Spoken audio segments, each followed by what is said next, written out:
Welcome, ladies and gentlemen. Thank you for joining us for today. My name is Ain Sabrina, and I'll be your host for today. So together with me will be my co-host, which is Mr. Nayan Malde, Innovation Evangelist for ASEAN.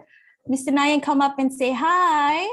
Hi everyone, Salamat Patang, and wishing all the teams good luck and all the best for wonderful presentations. All right. We are here today for TCS Sustainathon. What is TCS Sustainathon? TCS Sustainathon is a strategic SDG initiative and innovation and ideation to solve real-world sustainability issues.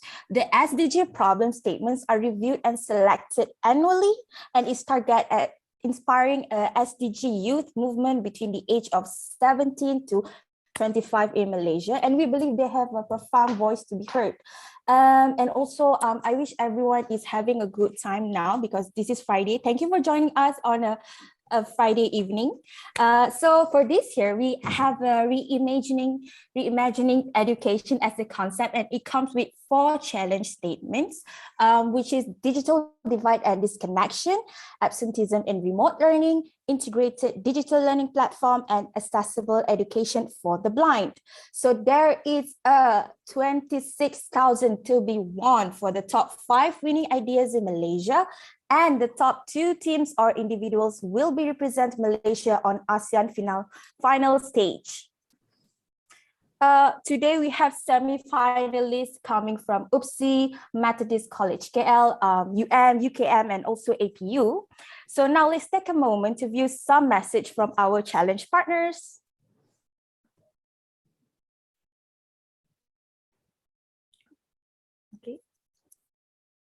Welcome to the semi-final of the TCS Sustainathon Malaysia 2021. My name is Suzani Muhammad Samuri, and I am from the University Pendidikan Sultan Idris, Malaysia. I am very honored to be part of this great event as one of the challenge partners to reimagine the education. All the best, and so, Joe, innovate. Hi, I'm Wei Kiong from University of Nottingham, Malaysia. All inventions start from imagination. And today, you try to reinvent and reimagine the education and learning. Congratulations on making it to the semi-finals, and all the best in today's event. Hi, everyone. Welcome to the TCS Sustainathon Malaysia 2021. Accessible education for the visually impaired has been always a challenge, more so during this pandemic. Leveraging technology to make education inclusive for the visually impaired is a challenge, and we hope to see that it's possible. See you all.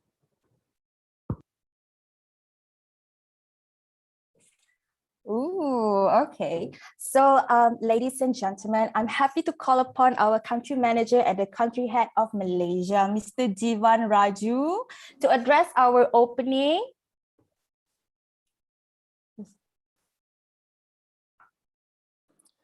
Selamat petang and good afternoon to all of you, distinguished judges, friends, partners, as well as the young adults that we have here, which has got abundance of ideas, abundance of passion, and we hope to see these brilliant ideas manifest itself in some shape or form. I just want to take 2 minutes of your time. It's a Friday evening, and I've never been so excited on a Friday evening to talk to you about or share with you our thoughts on how Sustainathon came about. As you know, the pandemic arrived without any notice. It didn't give us a prior warning about its arrival. It came suddenly. It sort of whispered into our lives, and then gradually became a new way of living. We first thought it was a problem just in China. It's not it's one of those Chinese variant thing that we will solve ourselves. But eventually it sort of moved on to different parts of the world. And we see countries like United States, Europe, India, ASEAN countries truly impacted by it. And it only shows that never before in time of history that we really thought we were one united, one family which belongs to this world itself. The pandemic has taught us many things. Likewise, it's also disrupted many things, and it's also taken away many lives. So those who lost loved ones, my sincere condolences, and I hope you will gain a lot of strength from the values that the people that you love lived on for. Secondly, I think the pandemic has also made us much more resilient as a society, and also the fact that we need to come together as one. The need to come together as one cannot be achieved by one particular individual or one particular organization or one particular country, so to speak. I think it really requires a holistic approach, and an approach where we truly believe and we live a message whereby we think we can make an impact in the lives of many people. Today, Sustainathon is, I saw the ideas that came for Sustainathon, and some of them were incredibly phenomenal. Okay, in fact, I was telling the judges, the panel of judges, macam mana, how come I never thought about all these ideas when I was a bit more younger? Even when I'm older, also I'm not thinking those kind of ideas. So I think, somehow my DNA makeup is sudah silap. So I'm not as creative, passionate about you like you guys are. And I think I have to learn a lot from you guys today. And so I hope to learn a whole lot of ideas from you. But more importantly, I think we came with the spirit of wanting to make a difference in Malaysia. We've got very distinguished panel of judges. If I were to put all the judges and calculate the IQ, I think it'll be probably shooting up the roof by high chance. But also what was important from all the judges that we spoke to or that we had an interaction with, they were truly passionate when we brought this idea to them. Each one of them never said no. Each one of them really said, what do you need from me? How can I participate? How can I help? And that sheer spirit of just asking, how can I help?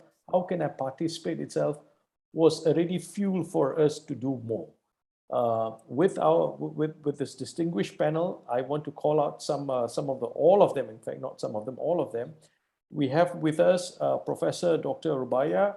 She's from Ministry of Higher Education. She's a Deputy DG there. And Prof, I had a conversation with her, and she was, amazing energy she had when she spoke to us, okay? Amazing energy. And she, in fact, I think she's far more younger than all of us because she immediately took on fantastic idea, let's do it. And she jumped into it to help us out. And people didn't even tell her what this whole program was about when she spoke to us first. Prof, thank you so much. Terima kasih. I think your involvement really signals the fact that the government wants to do something in this space. The next person we have is Anis from Petronas. Anis is a close friend of ours. And Anis got a very unique capability. She's got this amazing ability to keep pushing us. We do some work with Anis in Seed Lab, and she keep coming up with brilliant ideas. And she doesn't talk about it. She lives that message. I'll be talking to Anis one day, and next thing you know, she'll be doing 3 other different things simultaneously. It only shows that how she lives her life by taking herself out of her comfort zone. And this is really about taking ourselves, our education system, out of the comfort zone. Temi, thank you, Temi. When we first spoke to you, Temi from Astro, when we spoke to you, Temi, you immediately jumped to it. You said you will get approval. Approvals came very fast. And you've been a phenomenal media partner to create an awareness where there's a need for this. And Temi asked me, is there a cost for this? Do we need to pay anything? And we said, nothing. All you need is passion and the niyat and the amanah of wanting to do something different. That's it. And till then, Temi just jumped on, her team jumped on, helped us curate a whole lot of artifacts on media artifacts to get us out and about. The other one, David's from Magic. David really, we spoke to you about it. I know Alfred spoke to you about it, and you jumped onto it simply because I think the DNA of Magic was really looking at out-of-the-box ideas and see how you can help us out significantly. Shubha is from MDEC. MDEC, we had a couple of conversations with MDEC. Her boss was very excited about it, and he said, like, hey, sure or not you want to do this? You sure or not you guys can do this? And said, we will do this. We've never done this, we will do this. And MDEC jumped on this and they said, let's do this because there's a lot of brilliant ideas. The other beautiful lady is June from Seed Lab. June and us work with a lot of startups, and without you will soon hear June in the airwaves in BFM. If stay tuned for BFM. June's got phenomenal ability to really sift through ideas and bring that into fruition. Sunheng, I was trying to get Sunheng to be a judge, and it was difficult to get to Sunheng. The moment you get Sunheng, immediately the floodgates open, and he was completely blown away from this, and he jumped into it, and he says, yes, I will participate, I will go ahead with this, and we will get this done. The other one is Jiyun from UNGC, which stands for UN Global Compact Malaysia and Brunei. She's sitting in for her boss. They do a lot of work with us in the UN space, and we're very excited to have her on board. Lastly, I want to call about is Arihan, who is really, Arihan, thank you so much, Arihan. Telkom has been a great partner to us. When we spoke to Arihan about this over a dinner, and he says, hey, boss, we should do more, okay? This is just a starter. This is not the main course. This is just a starter. We should do more together for Malaysia, and we completely agree with him. We should do more for Mother Malaysia. With that, I think we have phenomenal participation from the challenge partner, from Malaysian Association of Blind, which we're working very closely with them. We've got UPSI, which trains teachers, University of Nottingham, and a whole lot of other universities that have participated, as you can see in the screen. I'm not going to go to each one of them, but I just want to leave you with this message. Education is the passport for the future. And if we want our kids and the next generation to have a good future, it's now where we need to invest, because the playing field is completely changed with the pandemic. And I really salute each one of you as fellow judges for giving your time and also being passionate and bringing and really empathizing on the need of the day today. From the fellow students or participants who participated in this, I'm thoroughly excited for you, because I've seen some of these brilliant ideas. Some of these ideas are going to blow many of us away. I can't wait to share. And I've shared this particular link to a lot of my friends, a lot of customers of ours, and everyone is tuned in today on YouTube. You have a couple of hundred people watching this all over Malaysia, some of them in Europe, some of them in Singapore. So you've got a lot of eyeballs watching you today. With that, terima kasih. Once again, I'm very grateful to each one of you for your time, and we hope we can make a difference for Malaysia and the youth of Malaysia. Thank you, thank you, thank you. All right. Thank you, Mr. Jivan, for introducing and sharing with us about your insight. So I'm also excited for today. Okay, before we proceed further, let me introduce our agenda for today. So we will be having 8 teams and 1 individuals who will be pitching their ideas to the panel of judges. Each team will be given 5 minutes for the presentation and also 5 minutes for the Q&A session. Let me remind you again, if you want to ask questions for the judges, please raise your hand and we will spotlight you. And also, sorry. And we will also have 5-minute breaks along the line. And I just want to remind you guys, I just want to invite you guys that we are going to have a photo session at the end of this session. Okay, so for our first challenge statements, it is digital divide disconnection. We have 2 teams presenting. Digital divide and and Disconnection brought by Nottingham University, and it is about making use of technologies to develop a solution that would include B40 group and people with disabilities to access higher education. And for our first team today, we have Digital Visionary from UPSI. Good luck, team, and let's proceed with the video's presentation.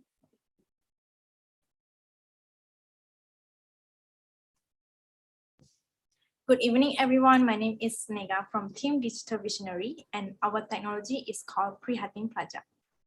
We chose Digital Divide and Disconnection Challenge in education, and your question is, how big is the issue? A survey conducted by Project 2030 showed that almost 90% of students drop out are from B40 families. This is the issue. 23% of 32 million Malaysian population are from rural area. Most of them are students and educators. This is especially a problem during the pandemic, where students have to learn online in remote areas where they have issue of internet connectivity. Meet Clarissa, a student studying at UPSI, where she is from B40 segment and is currently located at one of the rural area in Sarawak. She was facing internet disconnection issues during her online lesson, assignment, and quiz. From this, we not only found out that her ability to attend online lessons is limited, but she will also be having difficulties in adapting to the learning progress. Now, this is just a story of students from B40 segment and rural area. What about students with special needs? In 2018, the Ministry of Education registered 162,018 special education needs students in Malaysia. Studies show that they are also facing difficulties during online class. Now, that is how the issue of digital divide and disconnection happening in Malaysia. So how do we make inclusivity in education for students who are from B40 segment, students who are from rural area, and special needs students? We're proposing Prihatin Pelajar, application where it bridges the digital divide between students by applying educational technology.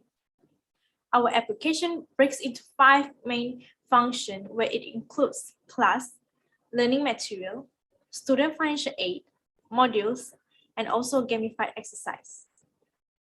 Class is our first function. Educators can conduct online lesson and upload recorded class. This way, students can revise it back anytime despite their learning environment.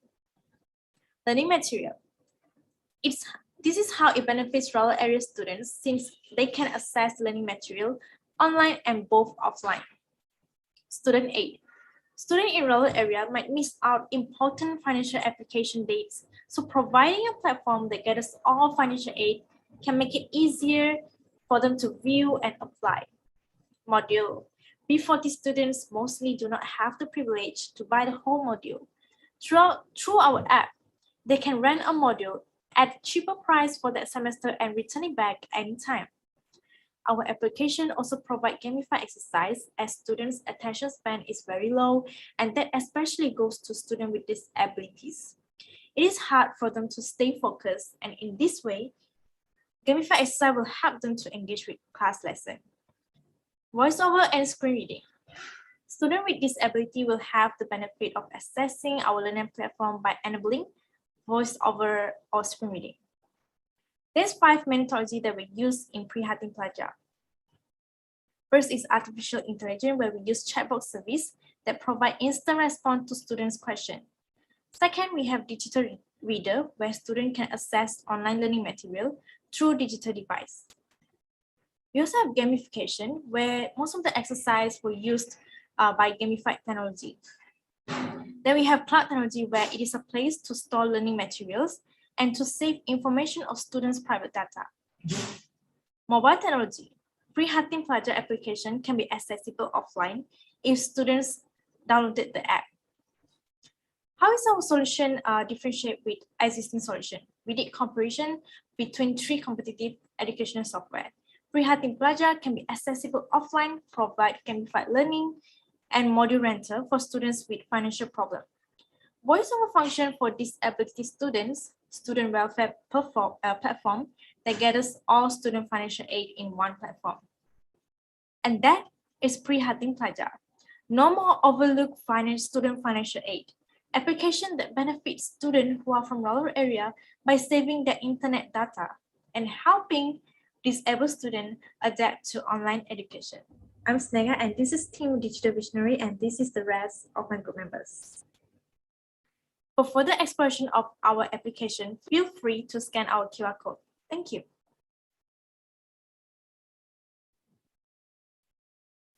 Wonderful. Thank you so much. I think it takes 1 hour of preparation time for each minute of presentation time that you have on screen.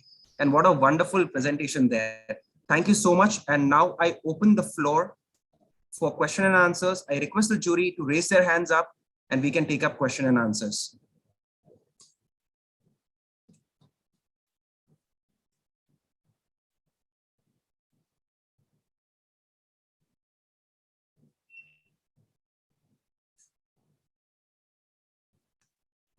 So the first question from Arihan. Arihan, over to you. Hi team. Thank you for a wonderful idea and presentation, the one that you had on the app. I'm just wondering, how big is the size of the app? Because at the end of the day, when you were saying that there's no need to access to the internet while browsing the app, so I'm sure that the app will have to carry some form of size of data that to be stored in the device so that it can be accessed online. That's all for now. Yeah, thanks, Arihan. Requesting the team members who raise their hand who wants to take up this question.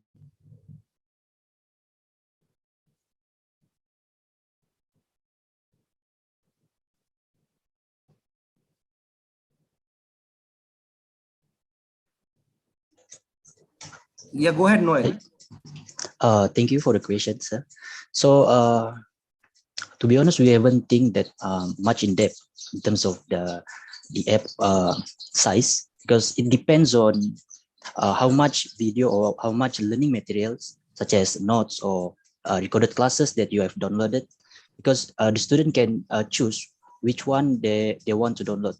It's not that it will be functioning fully offline, but the app can optimize where the student can only download what they need, and they can always watch them again through the app. So yeah, thank you. Thank you. We have the next question from Soon Yang. Hi everybody, Senseng here from Teach from Malaysia. Great job, guys. I think that the platform is trying to achieve a lot of things and be a really comprehensive platform. I've got two questions. I'm cheating, apologies. Number one, I'm interested to find out how you plan to create content, or how do you make content available on the platform, especially with regards to the modules. So who's going to create that? Who's going to put that on the platform? And then the second thing that I'm interested to understand a bit more is there's a section on gamified learning material. How is that going to work? If you could explain that a little bit more. Thanks.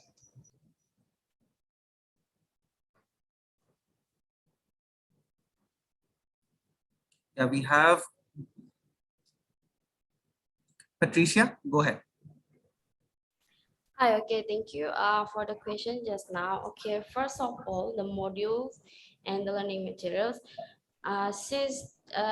because we both have the mobile apps and web app. So basically for the web app, for the learning materials, the lecturers or the educators need to put the learning materials that can be accessed for the students.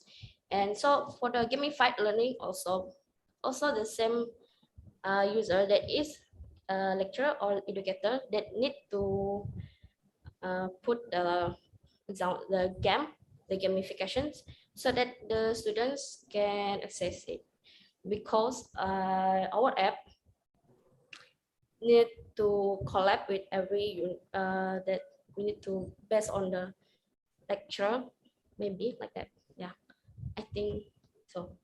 Thank you. I'm sorry, can I add something? Okay, our goal is to, the Prihatin Pelajar project is aimed to act as a learning management system for university. So therefore, lecturer is the one that's responsible for uploading any available learning material.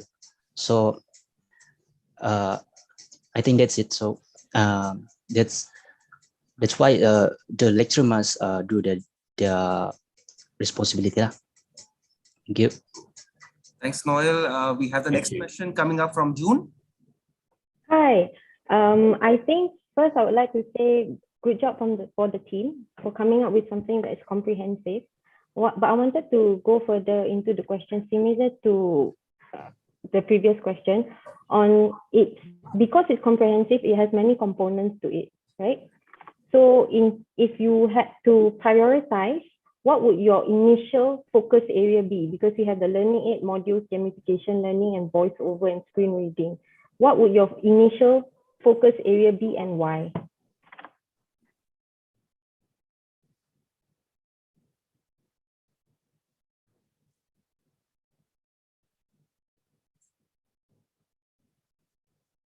Hello, I think I'll answer the question. Go ahead. Yes, our initial solution is to provide, our initial thought is to focus on students who are from rural area and also from B40 segment. So I think we have two main features, which is one is like provide module rental, and also offline learning material, where they can watch recorded class anytime they want. And then another one is for module rental, because, well, let's say a module, it costs like 20 ringgit maybe, and then we have 5 subjects, means like maybe like 100 in a total. So we have like when we have module rental, you can select how long you want to rent the module, and then once your semester is over, then you can anytime return it back.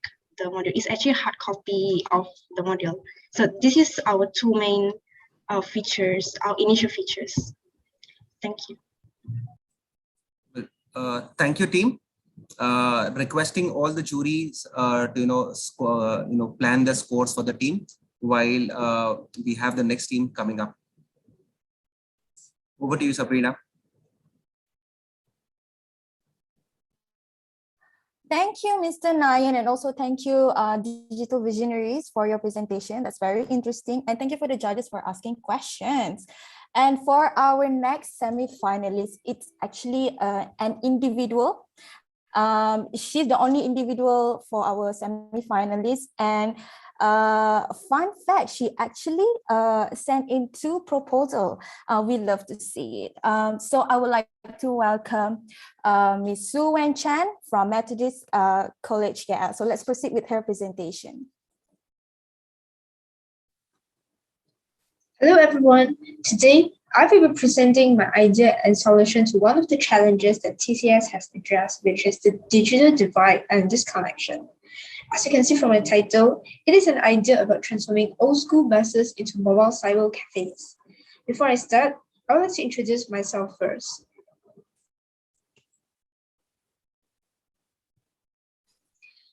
My name is Chan Su-wen, and I'm currently a student studying A-levels in Methodist College, Kuala Lumpur. Firstly, I will briefly introduce about the challenge that I look into. Secondly, I will propose my idea and solution on how to tackle these issues. Thirdly, I will talk about the goals and beneficiaries of this project. So what is the problem? The problem now is education all around the country has been greatly impacted by the pandemic, especially B40 families. What are B40 families? B40 families are actually families that earn 4,850 ringgit below monthly. Not everyone is fortunate enough to afford gadgets in order to attend online classes at this moment. At this point, it is saddening to see that education is sort of a luxury to B40 families. A little statistics that I would like to share here. Out of 1,000 over students who drop out of school nationwide during the first 2 months of 2021, 8 out of 10 came from B40 families. It is so sad to see this happen. So this is why actions should be taken to curb this issue as fast as possible.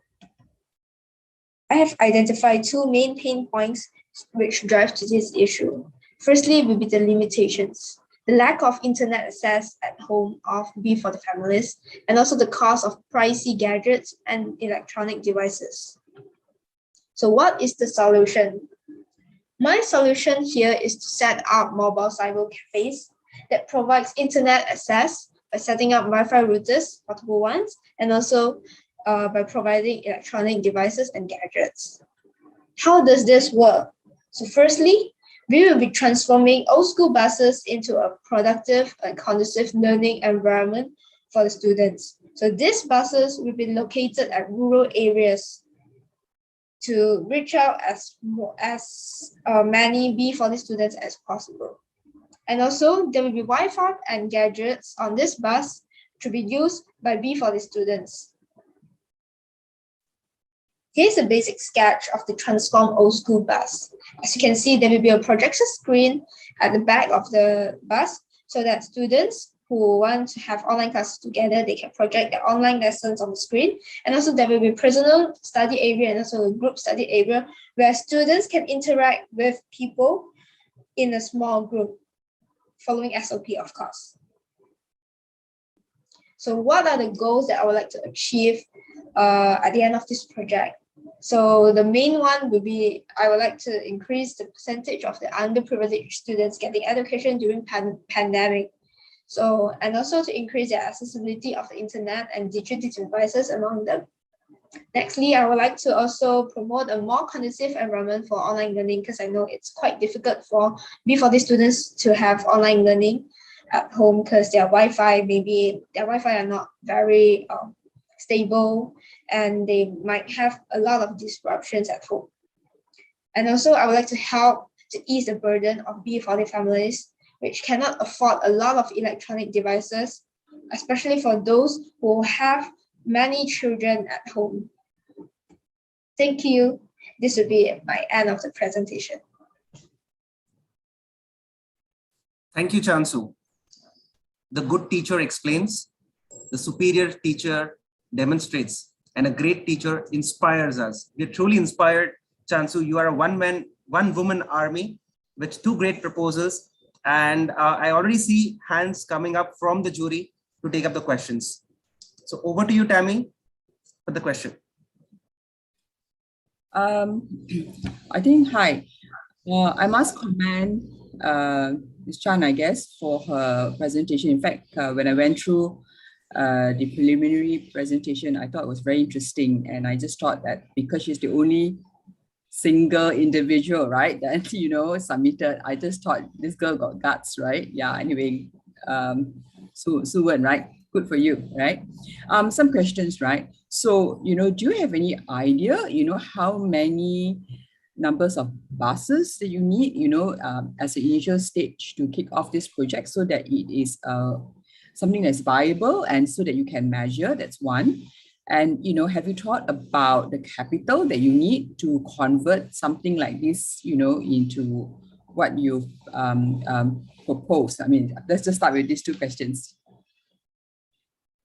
Okay, so I'm the only one to answer the question, obviously. So for the first question, right, I have actually looked into quite a few buses because during the past MCO, right, there are quite a lot of bus drivers that are losing their jobs and they need to sell their buses. So I think my initial plan is to get the buses from them, maybe at maybe a lower cost or something. I don't know, maybe we can discuss with them, and then we will get it and transform the old school buses. So we are actually, I'm planning to buy it from those bus drivers who do not have income and they are planning to sell their buses. Yeah, as for the second question, can you please repeat because I was lagging a bit just now. Capital, have you ever thought about, you know, what is the, you know, the capital you need, you know, to start this off? Because you talked about buying buses and all that, right? I mean, was there any budgeting done?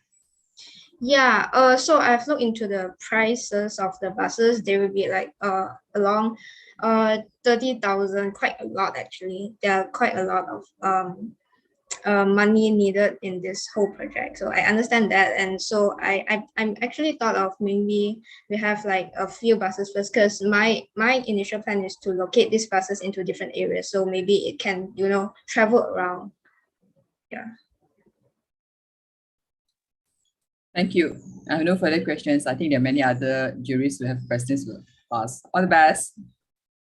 Thank you, Tammy. Shubha, next question from you. Right. I mean, brilliant idea, Suen. I mean, fantastic to be able to convert old school buses to cyber cafes. So my questions kind of overlap with Tammy's. So I was just thinking a little bit about from the developmental cost of funding, you know, like in terms of how these buses will be maintained.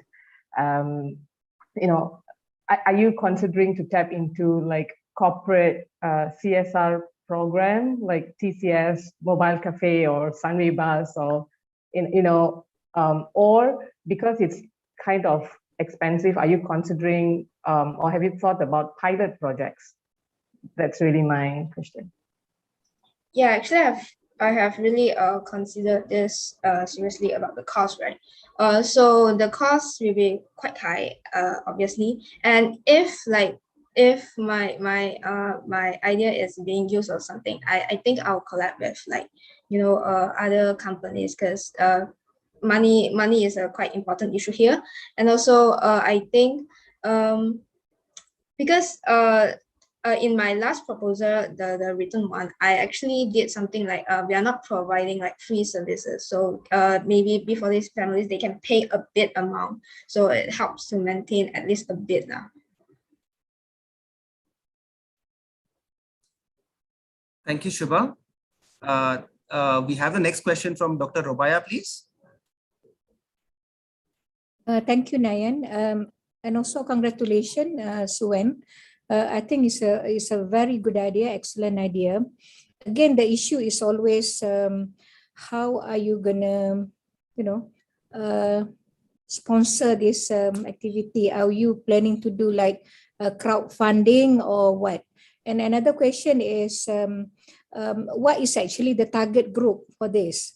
Is it gonna be for, because the moment you know what will be the target group, the kind of gadgets that you're going to put in on the buses, the type of computer, things like that also will be important for you to know before you, I mean, the target group is important for you to know before you decide.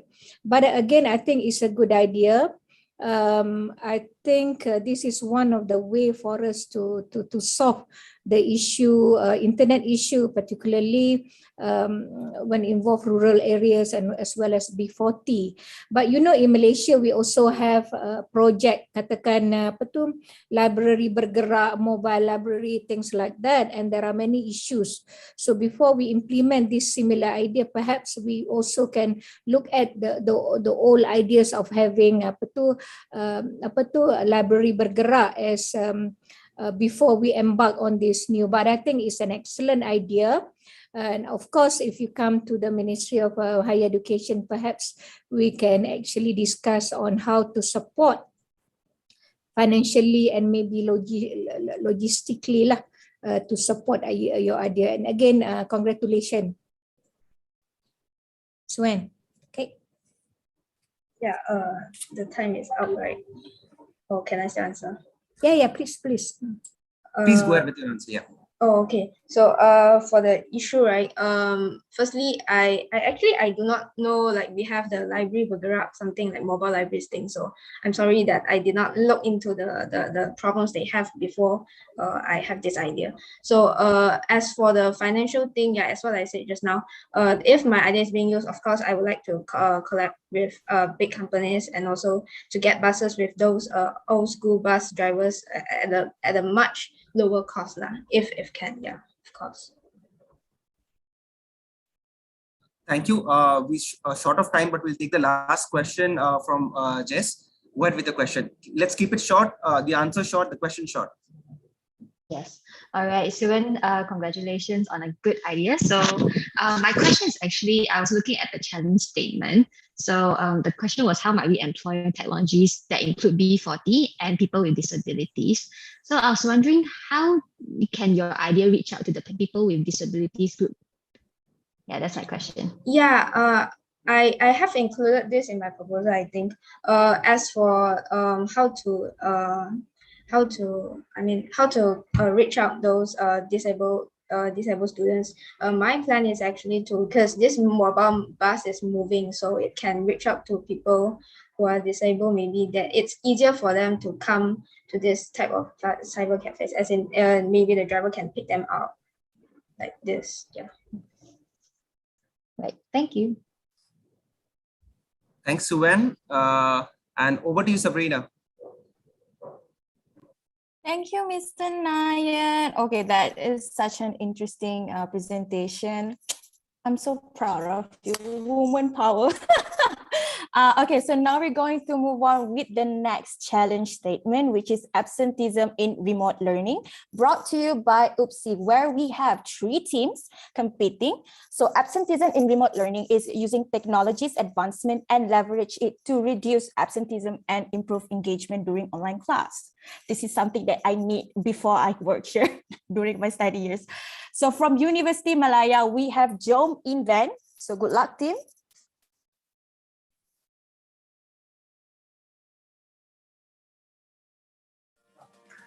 Hi, we are Team Jom Invent, and this is Engage.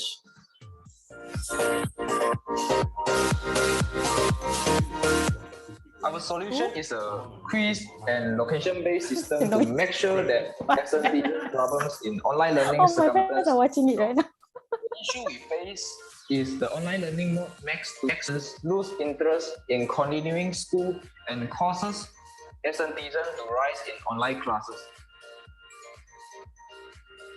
After in-depth research, we found out that whenever students are not engaged in the discussion, they will be demotivated to commit to their attendance. Secondly, one of the causes of absenteeism comes from the content and delivery of the classes, which could be improved by enabling anonymous feedback with open-ended questions. Lastly, to curb absenteeism, we firmly believe that intervention is of utmost importance according to the research done. Hence, in Engage, our idea revolves around these 4 functionalities: a quiz-based attendance system, an anonymous chat room to promote interactive learning, anonymous class feedback, and a location tracking for analysis. Not to mention, all the above features are already implemented in our web app and mobile app. Online learning has made classes less interactive, and students are afraid to ask questions in the virtual classroom. Therefore, we believe that the anonymous function will boost up students' excitement in joining classes, thus reduce absenteeism. Overall, Engage aims to not only solve absenteeism, but at the same time, benefit both communities. For our application, we use Next.js, React Native, Prisma, PostgreSQL, and many more to turn our ideas into reality. And this is how the entire system architecture works. This is the website where teachers log in with their Google account and is independent from each teacher. During the class, teachers can create questions beforehand and import it into the session. Immediately on my phone, you will see the session shown in the home page. 5 minutes before the class starts, students receive phone notification which serves as the reminder for them. Students enter the session by clicking into the session. The location will be tracked upon entering to determine whether students are moving or not. Immediately after posting, students receive the questions straight away in the app and can start answering. During the class, students are also encouraged to ask questions in the chat box. The feedback function allows students to give anonymous feedback and rating to the lecture class. A very detailed analysis of that session will be shown on teacher's website. Scrolling down the page, lecturer can check the attendance information of the students. This is the germ of Engage. The attendance is decided by several factors and data collected earlier. Let's look at the standard deviation first. It's calculated based on the location of the students. If they switch location during classes, there is a possibility that the students is not concentrating on the class, and the teacher can take this into account when evaluating them. Therefore, when the standard deviation of student location is too big, students will be assumed as absent.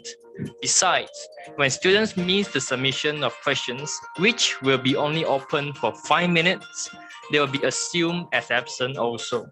Otherwise, the student is marked present. Above all, the teacher can also see the marks scored by the students. Now you may ask, do people really benefit from Engage? Well, let me tell you, in the education system, we always wanted to ensure that all the students are present throughout the semester. Being always able to keep track of students' absent rate, a teacher is able to know in advance the student academic performance as early as possible.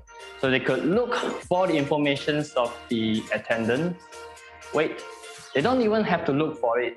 Engage already has a session dashboard with student occasion distribution and quiz performance rate to ease the teacher in making academic decisions. With Engage, we strongly believe that it will make learning more effective and solve absenteeism. That's the end of the video. Thank you. What an engaging presentation by the team. If I ever been back to college, I'll concentrate on how to present so well. Kudos to the team for presenting it so well and so seamless. The floor is open for question and answers now, and I request jury to raise their hands to ask the questions.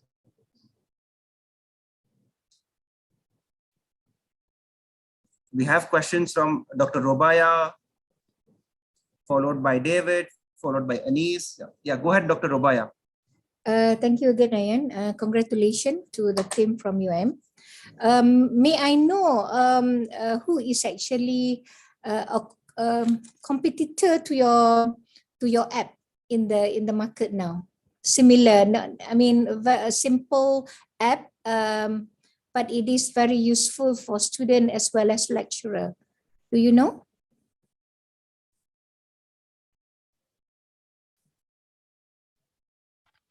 Can I answer now? Yeah, sure. Right. So currently we have, I believe every university and every college has their own applications or even website to mark attendance or to give lecture notes for examinations purpose. It's like a one hub for educations.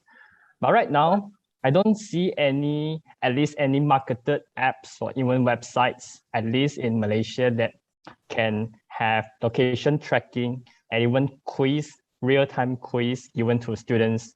And the attendance system is often marked by student themselves in the current system, whereas in our systems, the attendance is marked by the system according to several factors. I don't see any competitors out there that have this kind of comprehensiveness in deciding students' attendance in the class. Thank you. Thank you. David, your question? All right, thanks, Nayan. And hi, everyone. Good job, team, on this proposal. Just two quick questions. One is basically, who would you be targeting in selling this solution to? Who will you be charging? That's the first question. Second is, so I see the solution is very teacher-focused. They can track and they can take the action. But do you have any solutions that is targeting on the students that are losing interest, that absent from the classes, on the courses? Do you have anything to incentivize that? Thank you.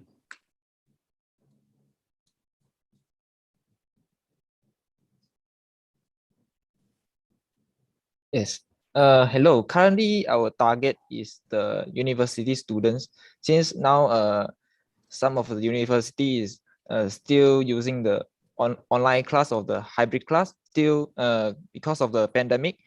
Then this is the first question I answering. Then the next question is the what? Do you have any way to incentivize the students to to attend? Yeah, from this problem, we can see from the performance of a quiz. If the quizzes is the performance of the student in the quiz is very unsatisfied, so the lecturer can email them via the via our web application there. We got the one link to click and email them. Besides, the student also can give the feedback to the lecturer about their why they are interested with the class. So lecturer can keep improving their classes to make sure students can keep interest in the classes. Yes, is my answer. Can I add on something? So basically, our main focus for students is the idea of the anonymous. When students are being anonymous, they have more willing to answer questions. They are more willing to ask Q&A questions, and they are more willing to give feedback compared to like expose your privacy, expose your informations. They are scared to let the others know that they are the one who ask questions. So we focus very much in these anonymous functions, anonymous features provided to students, giving the students power to being anonymous. Yes. Thanks, David, for the question. Anis, questions from you? Hi, Nayan. Thank you. Hi, Team Jung in Van. Good job. And I particularly like that it is a dashboard based. I think it's useful for the teachers, and not having able to humanly tabulate the data would actually be useful. I also like that it's going into the scope of engagement, because I think that's particularly challenging in virtual setting. I do have a particular interest when you said that ability to participate anonymously could be the solution there. Is there some data that you have validated it on? Because to me, right, if the students were in physical setting, they still wouldn't be anonymous when they ask questions.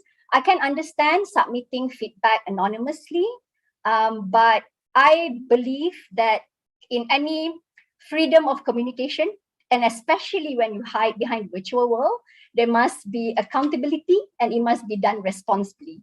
And in a setting of learning, I do not think that anonymity is the most important criteria. So I stand corrected. So is there any data that you would like to share with us? Thank you. Yes, after some research, there is actually data to support this. And there is a research done by a psychology undergraduate students, and it says that 91% of the students, the respondents, show that they are more likely to participate in discussions if it is anonymous. And as a students ourselves, we can also see that when we can post anonymously, we are more likely to say things. Yeah.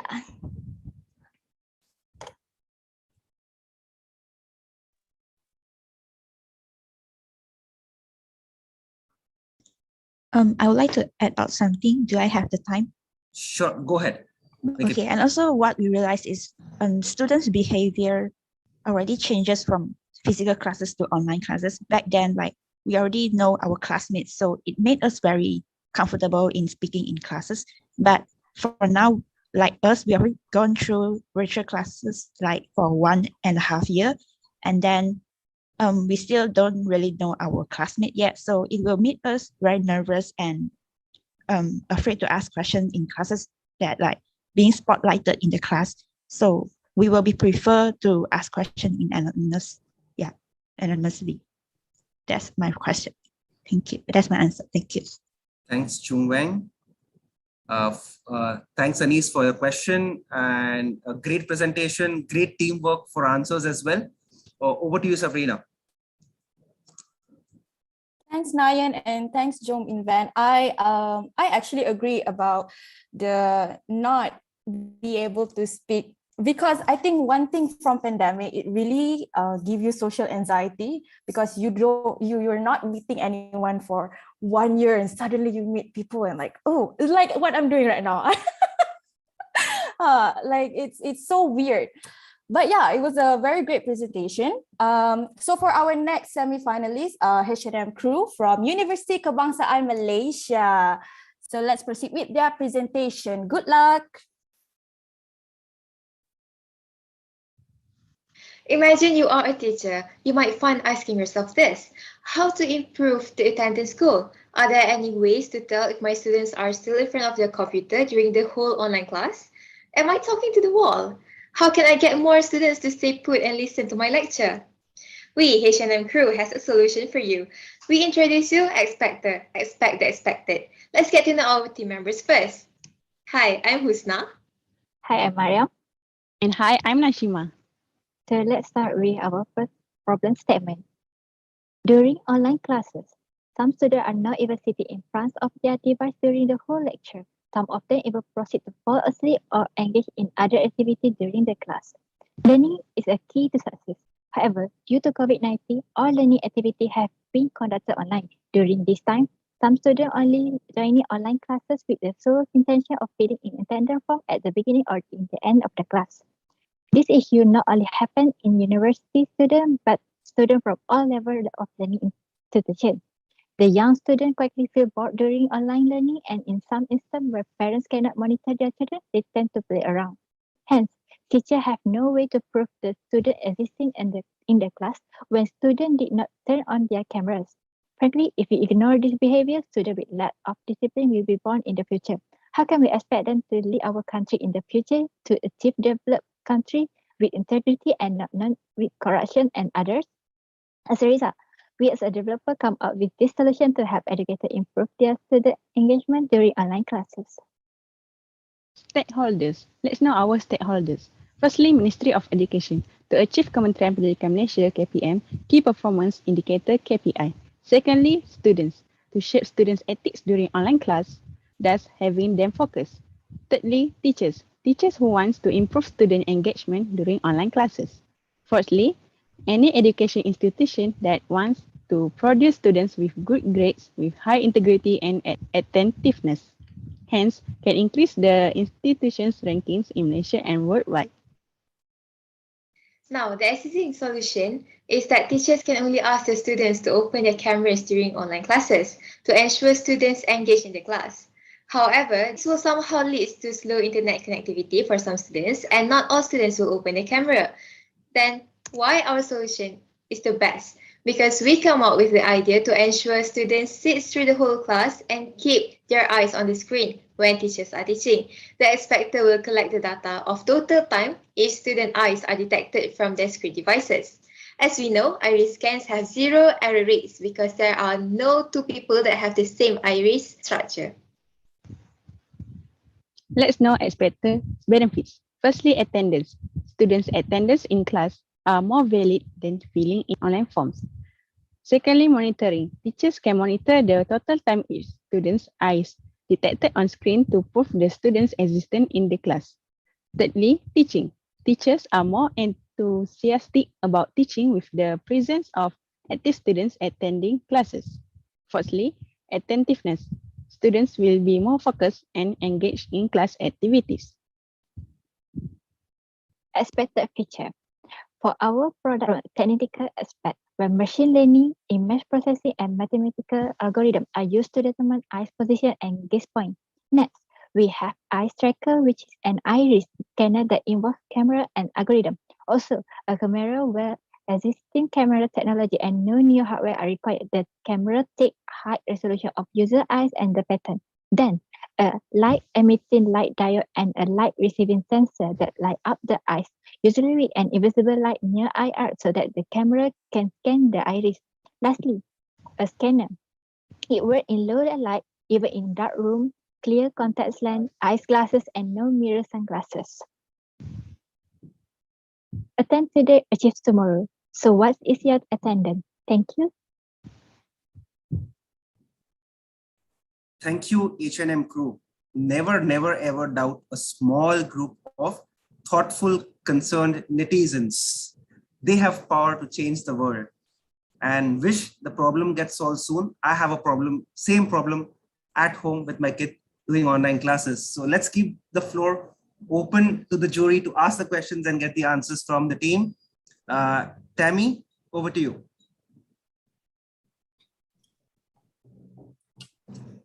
I think it's a very interesting technology and a very novel way of tracking absenteeism, right? Just 2 questions, yeah. Is this software proprietary to your team? And then have you thought about any monetization strategy when you want to roll this out?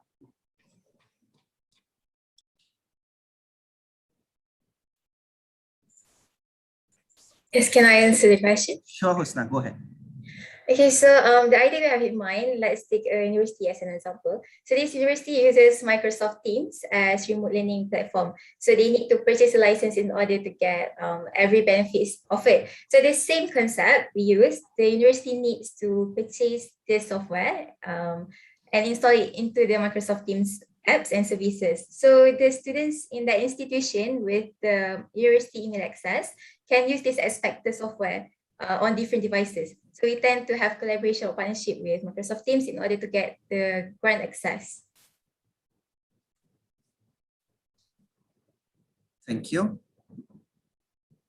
Shubha, over to you for the next question. Right. Okay. Very interesting idea, girls. So well done. I'm interested to understand who are your competitors?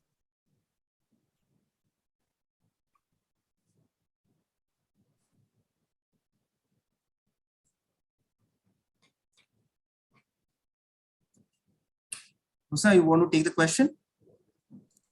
Okay. So at first we do not have any competitors in our mind, because this is only an idea that we come up with to help the teachers really guarantee their students' presence in front of their devices throughout the class. Thank you. Arihan, next question.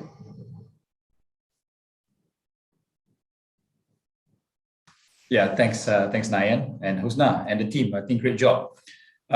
Just wondering, with the use of the laptop camera, so basically it can access the the iris movement. Is it? So if that's so, then are you sure that it can also be used at the cameras of the normal smartphones, and how can you ensure that the all camera devices are able to detect accordingly? Thank you. Okay, so this unique iris pattern must be recognized to pass such a biometric scan, which has in every camera. So we use the same concept as the iris authentication technology, which is embedded in every camera. The idea is to add a feature to allow it to capture the total time iris detected on screen devices. So there is no need to buy extra hardware, unlike 3D facial recognition. We only need the existing camera technology embedded in the devices to make it work. Plus, besides the camera, we usually need a light emitting diode and also a light receiving sensor. So these light up the eyes, usually with an invisible light, so that the camera can scan the iris. So the scanner works in low light and even in dark room. Thanks, Rehan, for the question. Thanks, Husna, for the answer. Next question from Sun Zhang. Hi, thanks guys. Really interesting technology, and I think that there's some existing platforms, right? So there are technologies that use this for examination tracking. Even Zoom has a feature where it can see whether you're paying attention to the screen, but that requires your camera to be on, right? I think that one of the things that I'm interested to understand is, how do you imagine the data from this will be used? So I think that it's not going to, for example, if the data is used in a way where the lecturers see students aren't paying attention for a certain amount of time, and if it's used in a punitive way, meaning to like punish students, I don't think that's actually going to encourage encourage students being present, right? Because there's a reason behind why they may want to be absent or they're not interested in joining the session. So how do you imagine a lecturer may use this data meaningfully to get kids more, or get university students more engaged in their lessons?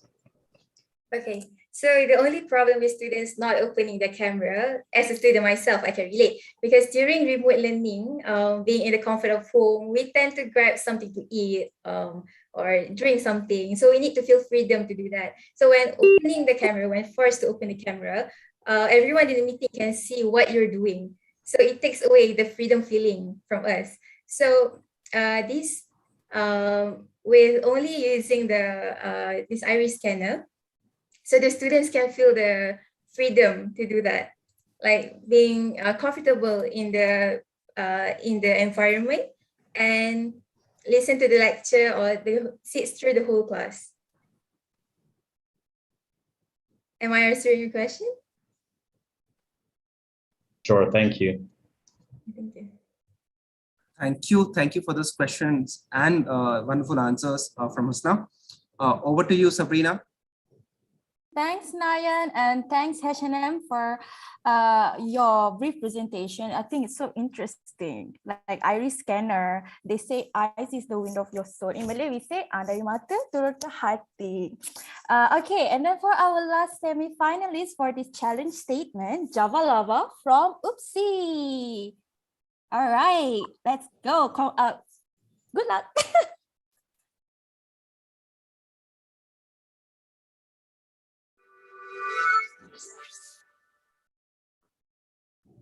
Hi and good evening for judges and friends. We are from Java Lava. Our product to be shown today is eStudio. eStudio is a responsive web app that uses hybrid framework that is available to be used by educators and students. Our tagline is easy to monitor, better accuracy, more efficient. For a better experience of this product, we provide you with our QR code prototype. Please scan if you want to experience using our product. First of all, let me introduce myself. I am Nofate Almi, the presenter of Java Lava. For your information, all of us are students and currently doing our study through online. Therefore, we are experiencing with remote learning. From that, we decide to choose Absenteeism in remote learning as our challenge statement. The reason we choose this challenge statement is because most of the students take online classes for granted, while education is really important for everyone. Therefore, nobody should be left behind. For solving this problem, we have come up with eStudio that has integration ready with related system, which is the institution server. So, why is the problem important to be solved? First, it may produce low quality of students because when students lost interest in study, they may not attend the class. Second, it can give big impact on educators, where they feel fatigued because of online learning and getting bored when there's less students that attend the class. Next, it also gives impact on the institute. It can drop the institute ranking if many of the students cannot score in the examination. Here is some of the research we have done. Some educators say most of the students mention they cannot attend the class because of low internet connection. The question is it true because of the low internet connection? We also do not know the truth. There's also the issue of some students losing interest in study and choosing to be absent from class, and also an issue about teacher fuss for difficulties of online teaching. The solution that has been proposed and implemented. First, in eStudio, provide better communication between student and educator, which student and educator can communicate just using eStudio. Other than that, it will be easy for educators to monitor student attendance in order to have high quality of education. Also easy for students to record their attendance. Lastly, it is friendly for students where students can easily join the class only by using their timetable because the timetable already connected to the class platform. Here is the technology we use to solve the problem. First, in eStudio, we provide a GPS tracker for tracking student location. So it will detect the student location, whether the student is in a rural or urban area. So students can easily give excuses like they don't have an internet connection because educators know their exact location. Next, eStudio also provided a QR code scanner for students to record their attendance. We decided to choose QR code as our technology as it is easy and quick for checking. The QR code will be provided by the educator and it will be shared whenever they want in the class. If there's no record of the student scanning the QR code, that means the student does not attend the class. And if more than 3 times, they will be barred from the exam.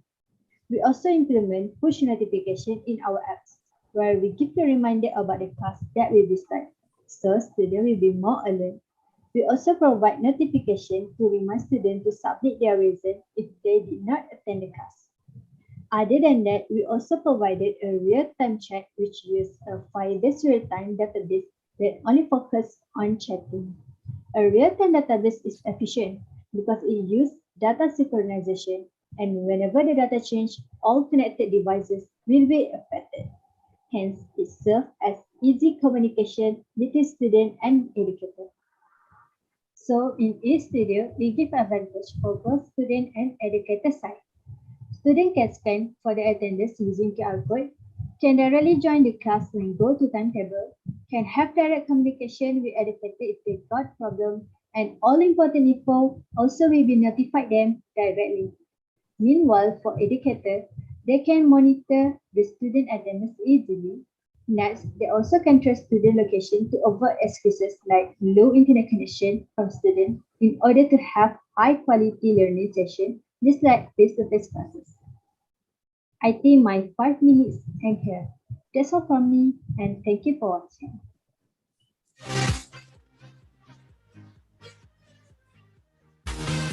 Thank you, Team Jawalava. I think in the pandemic, I think loneliness is one thing that has got every kid, not talking to them, less of socializing. But in this crisis, if you think you can do it, you are on the right track. And good thinking, great presentation. I'll request the jury, the floor is open now for question and answers for Team Jawalava.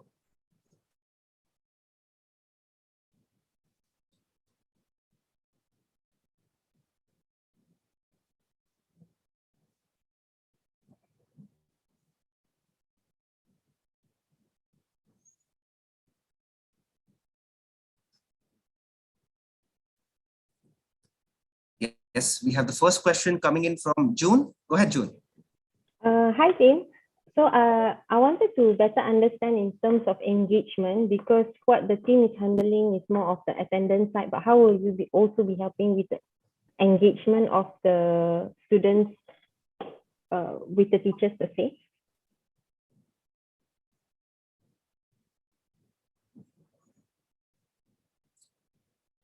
Team Jawalava who wants to pick up the question and have a wonderful answer to the question there.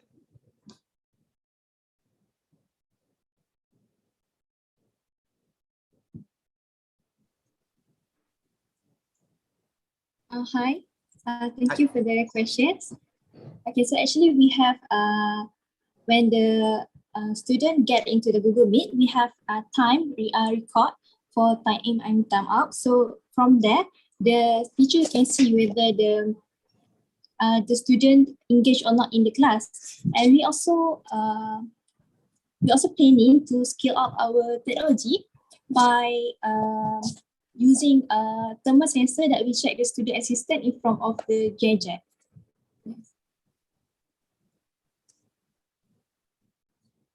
Okay. Hope that answers the question, June. Thank you. Over to David for the next question. Right, thanks, Nayan. Hi, guys. Good job on the presentation. Just checking, do you guys have checked like if there's any existing solutions around the world that are similar to you guys, and what is the uniqueness, if there is any solutions out there? What is the uniqueness in terms of pricing or perhaps the technologies you guys are using, differentiating from the others? Thank you.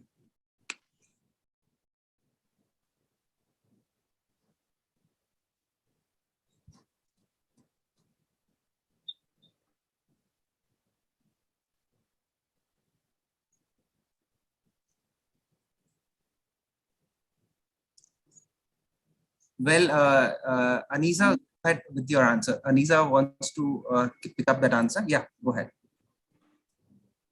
Okay.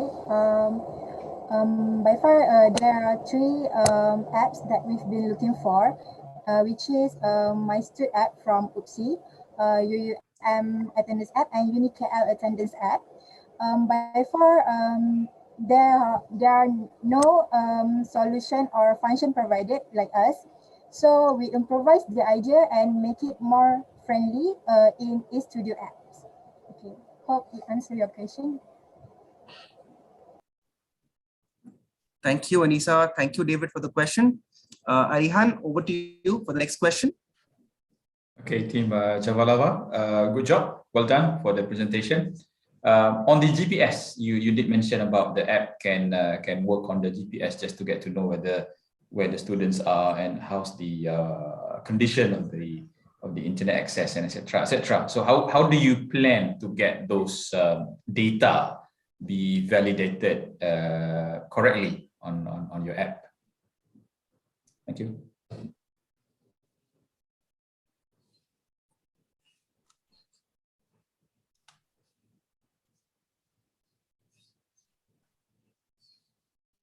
Team who wants to pick up that question?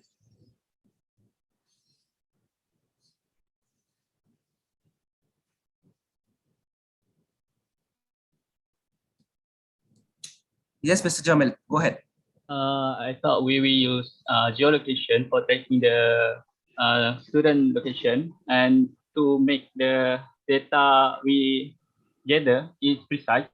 So the app will repeatedly take the location tracking student location and compare the location accurately and calculate the average, which is the most calculate the average. So we take the average calculated location, so it will be more accurate. Oh, basically, are you just looking at doing it within the campus first, or you will try to go beyond campus? And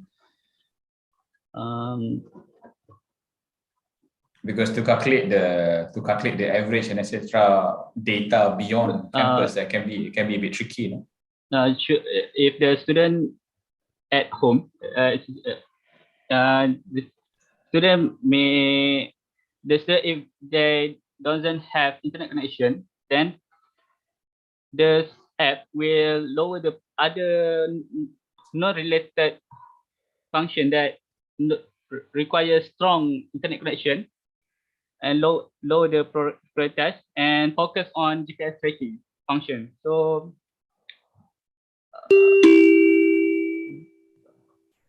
okay.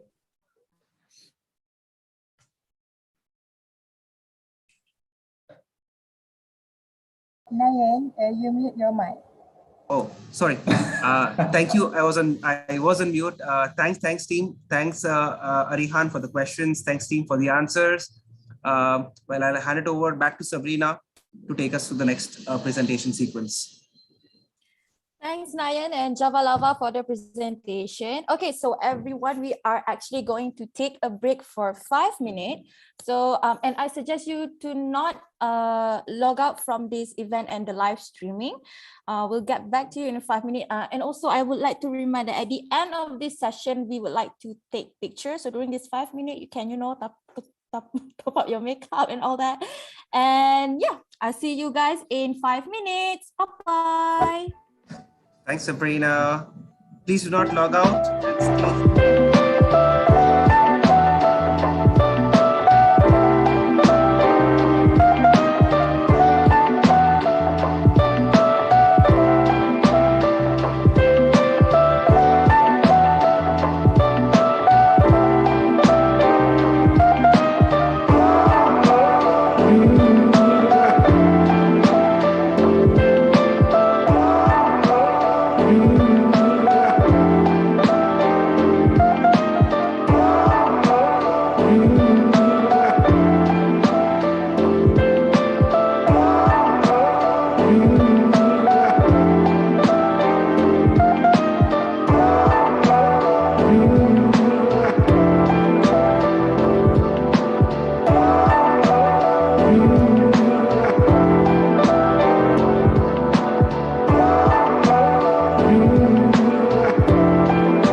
Hello, hello, hello, welcome back. Well, that was fast. That was the fastest 5 minutes I've ever had in my life. Anyway, we shall proceed for our next challenge statement. Accessible Education for the Blind by Malaysian Association of Blind, MAB, which address how do we use digital solution to enable inclusive education for visually impaired students and revisualize traditional and teaching practice. From University Malaya and UKM, we have for Blind Pro Team. Let's go.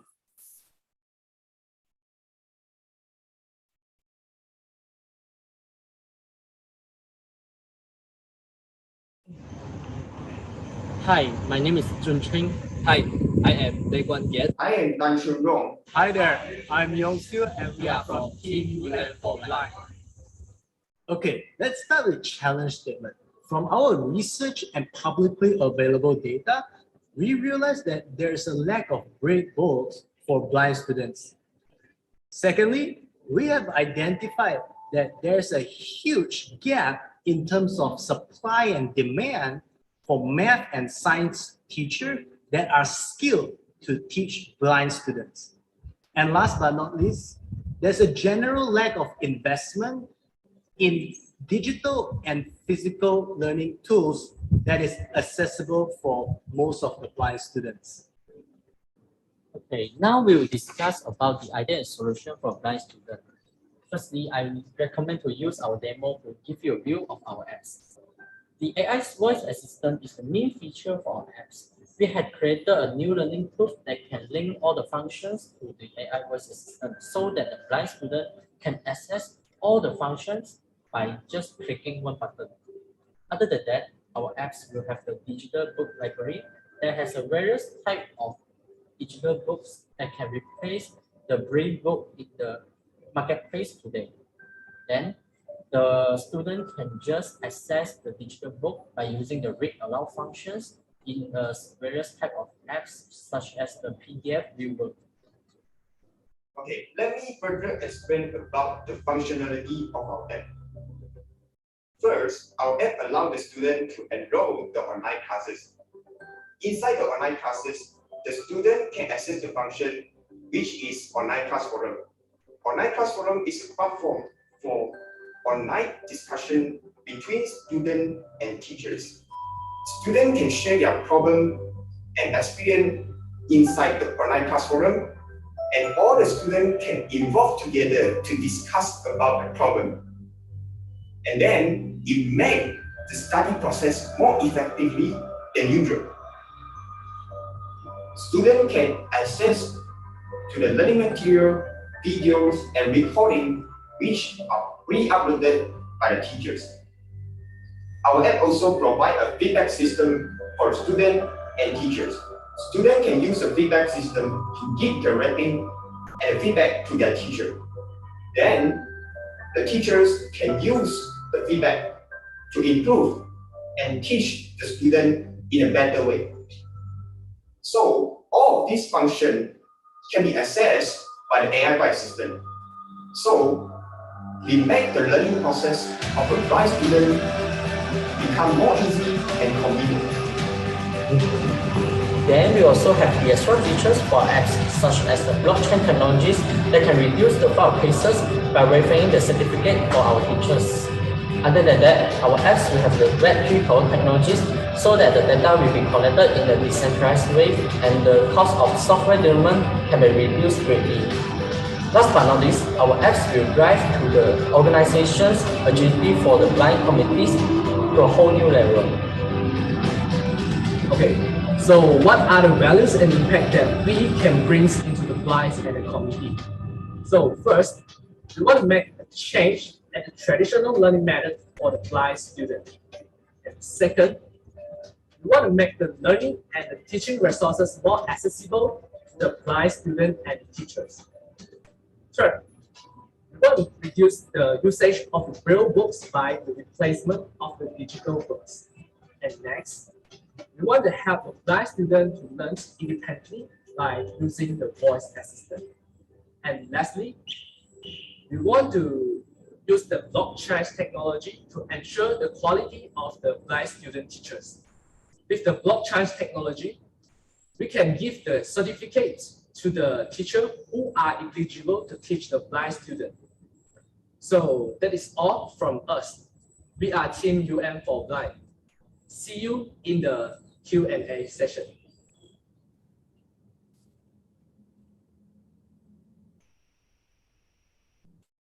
Thank you, team UM for Blind.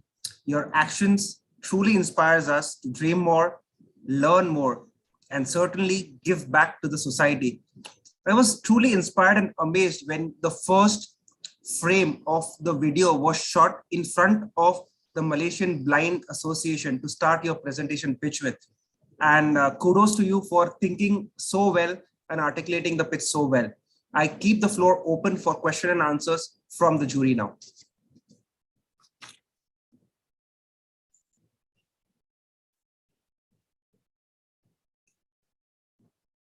Yes, we have the first question coming in from Jess, followed by Shubha. Then Sunya, go ahead. Jess, go ahead with the question. All right. Good job, team. I really like your idea and making education accessible to the blind. So my question is quite generic. I want to know what are the potential challenges that you anticipate that you will face when you roll out this app, and how do you overcome it?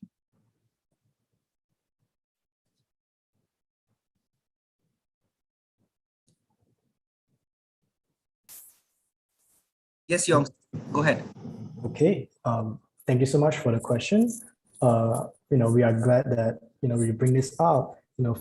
First of all, we just want to say that many of our ideas are quite rigorously tested, but unfortunately, most of the details did not make it to the proposal, and we want to answer it here, right? And so one of the challenge that we will foresee is definitely in terms of some of the extra features that we are looking at. We use blockchain technology and Web 3.0 to design our app so that it is something that is future-proof. It's post-quantum, with the post-quantum implementation in mind. And so first of all, this industry, this field, it's not that well developed yet, and there are a lot of research papers being published out every day.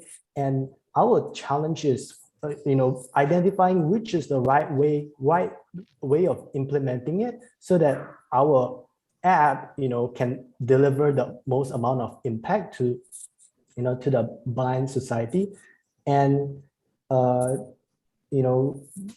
working the whole app out. Yeah. And yeah, I hope I answer your question. Thank you. Thank you, Jess. Thank you, Yonsu, for the answer. I'll request Shubha for the next question, please. Hi, guys. So very noble of you to think about visually impaired souls and how tech could benefit them, right? So tech for good. So well done. My question is, what would be the developmental cost of this app? Just throw some estimates.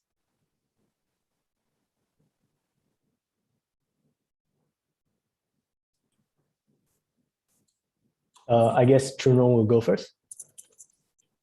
I think for the developing cost, it will depends to the target you want to for example, if you target for just Malaysian, the cost will be 100,000, but if you target to the world's people like that, it will cost 100 million, because it depends to the server and how the server to catch up more people like that. Thank you, Chunrong. We hope that answers your question, Shubha. I guess I would add on a little bit if that's okay. Sure. So like couple of 100,000, couple of million bucks. I think it's more important, to justify the amount by looking at the amount of impact that we can provide. right? When we spend a couple of $1 million on a product, it means that our product is going to, reach out to so many people. It's going to benefit, so many blind communities out there. And also we can also design in a way where we can recoup a lot of our costs and potentially make this into something that is very profitable. And we hope that the profits can also, be distributed out to help to make charity works and things like this. Yeah. Thank you. Next question from Susang, please. Hi, thanks guys. I think it's a really great solution. I'm interested to find out a little bit more about maybe building off Shubha's question, right? But I think just the feasibility of development, and I think lots of really, really exciting ideas. But one of the things that I love is the AI voice assistant. But for those of us that have used Siri, Google Assistant, they're not always catching what we're saying correctly, right? And for me, as someone who isn't visually impaired, that already can be a frustrating experience. So what's your thinking around how you're going to develop this technology, and what's the feasibility? Do we have the talent locally to develop that? Who do we need to work with to make that a reality? Great. I guess I'll take this question. So I guess I can maybe share a bit of my experience last summer when I was working at UKM in the research lab there with machine learning. And so in terms of, like some of the problems that you mentioned just now, like, when you say and the AI voice system might not catch what you're trying to say and those kind of things. I think the issue for this really comes down to the underlying algorithm that you use. And, from some of the recent works, like one paper that came out in 2017 that really moved the industry forward. I guess, if you're interested, you can look it up. It's called a transformer paper, where you have a brand new neural network architecture that is so powerful that, it really pushes the edge of, the AI performance in terms of speech recognition. And in a few years' time, we are seeing that, this technology will get better and better. And I mean, right now, if you have one of those Google phones with a Tensor chip, you can, say it out and you'll recognize most of the word. And so in terms of building it, definitely we think academic partnership is very important, like, professors and researchers partnering with some of the top research scientists in across the world and commercially and academically as well. And definitely this is how we think it should be done. And I think, just in general, there's a lot of potential and exciting things going on in this field. Yeah. Thank you. Thank you, Yong Sui. We're short of time, but I think we can quickly take questions from Rihan and Dr. Robaya. I'll request the team to keep the answers crisp and short so that we can take both the questions. Okay. All right. Team, great job. Kudos for the presentation. Just I ran through your PowerPoint slide. You mentioned that you are going to use the Flutter to develop this app. Can you just share a bit how? I mean, has it been done? Have you tested it? Can I answer? Yeah. Actually, we implement the AI voice assistant by using the Flutter speech to text, which is able to done it. For example, if I speak to the apps, and then the apps can function just based on what we talk about. And then for the text to speech function, we also apply this function to make sure if the student is commenting, like we want to read some things like the status of this way of this app. So for example, I want to know where am I in this app. So I just call, hey, where am I? And then the apps will using the text to speech function and convert all of the text inside the apps and convert it to some sort of short word and then present to the user.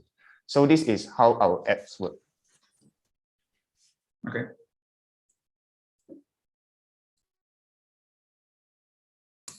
Thank you, Arihan. Next question from you, Dr. Robaya, to the team. Thank you, Nayan.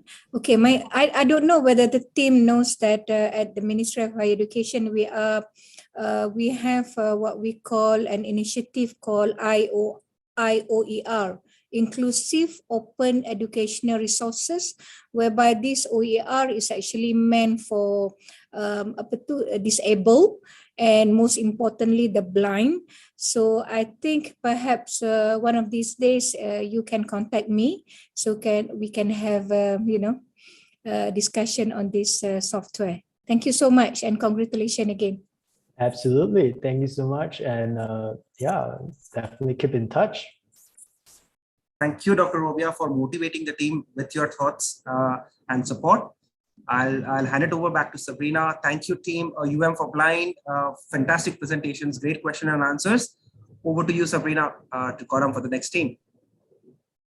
Thanks, Nayan and for Blind team for the presentation. for Blind is actually the only semi-finalist for this challenge statement. It is so interesting seeing you guys being very passionate about these issues because this is a real world problem. And congratulations again for making it to the semi-finalists. So for our next challenge statements, integrated digital learning platforms by UPSI. It is addressing how do we use technologies to improve the quality of online teaching and facilitate communication among parents, teachers, and educational institutions in an integrated manner. So for this statement, we actually have 3 teams competing. And first off, we have capable candidates from APU. Good luck, guys.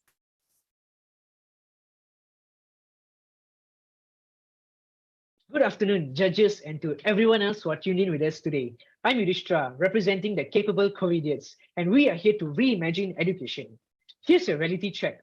The education of 4.9 million students nationally has been affected because of the pandemic. Sadly, even parents were finding it difficult to cope with this sudden change, as they needed to double the attention given to their child's education. This led to reports of low motivation and productivity levels among students and teachers, with key reasons being a lack of interaction online and an unclear learning structure.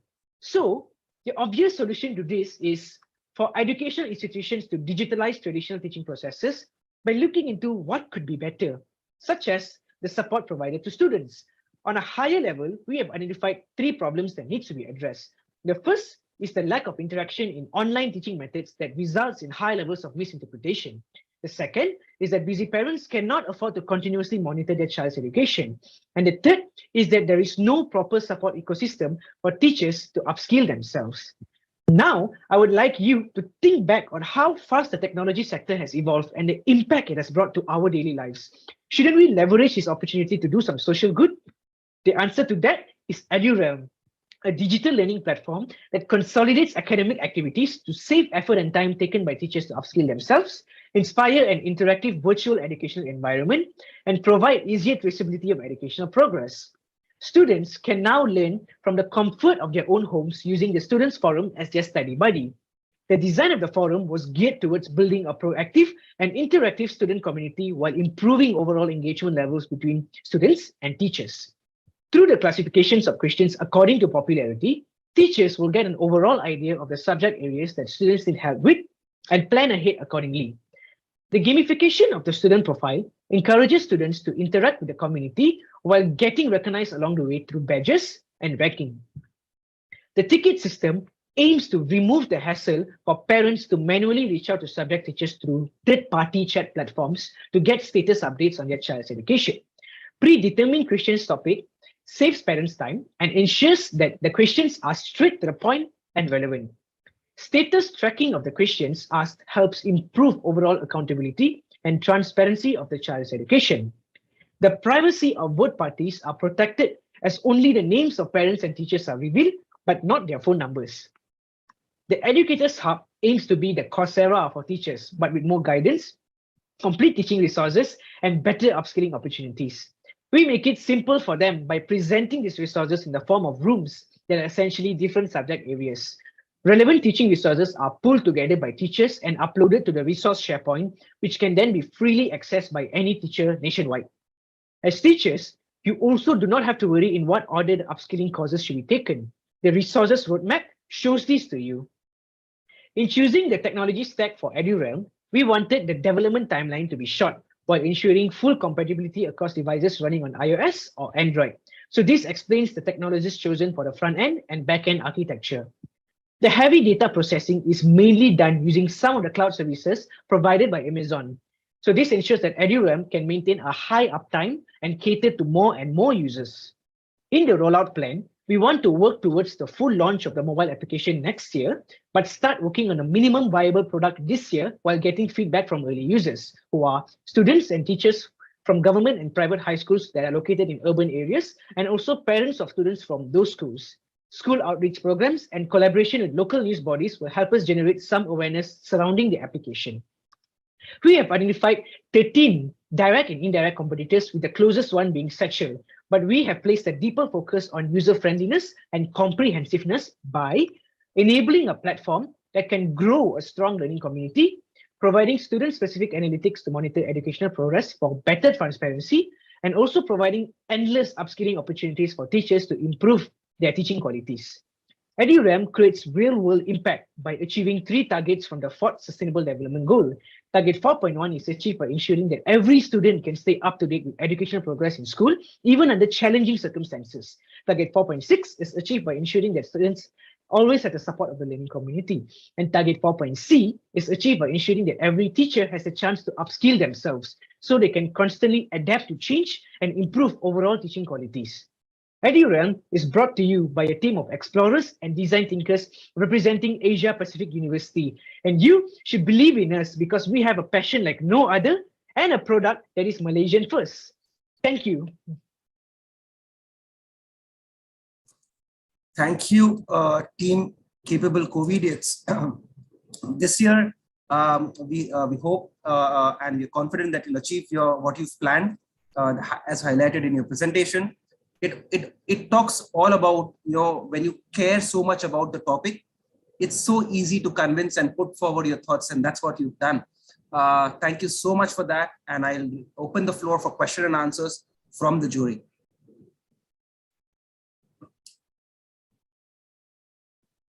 Yes, Anis, go ahead with the question. Hi team. Totally relevant, and I'm quite excited and I can feel the passion. Congratulations. I was just wondering, who do you foresee to be paying for your service and solution?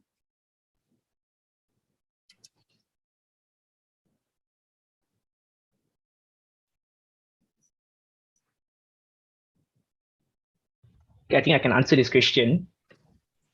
So ideally, we aim to, we didn't actually consider the pricing plan because we want to make it like open source, free for the teachers and everything. So ideally for that, we need to get funding from some of the entities that we want to form strategic partnerships with.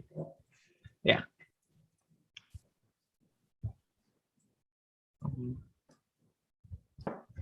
Does it answer the question, Anis? Thank you. June, what do you? I wanted to ask about the content curation part, because that's going to be one of the major pull factors for people to be using your platform. How will you be encouraging people to post the content? I understand that the teachers would need to be posting the content. So what would encourage them to do so? So I think first I would want to touch a bit on because we talked about upskilling courses, right? So for the upskilling courses that we provide, we want to partner with like Coursera or Udemy, or there's this Malaysian social enterprise called Arus Academy. They provide a course called Community Guru Digital Learning. So first we want to provide these courses that are tailored to upskilling them, to upskilling the teachers. So for us to enable to encourage the teachers to upload the resources, I think the focus is mostly placed on actually how can I put it? Because the ideas for teachers to like help each other, right? So from the learnings that they've gained from these third-party platforms, they'll actually pool the resources that they think is relevant to the lessons they have learned on that platform. I hope that answers your question. Yeah. Thank you, June. Thank you, Yudhishthira. Next question, Shubha, from you. Hello. Hi. Hi. So Hi. I saw your written proposal earlier. Looks really robust and well thought idea. So well done.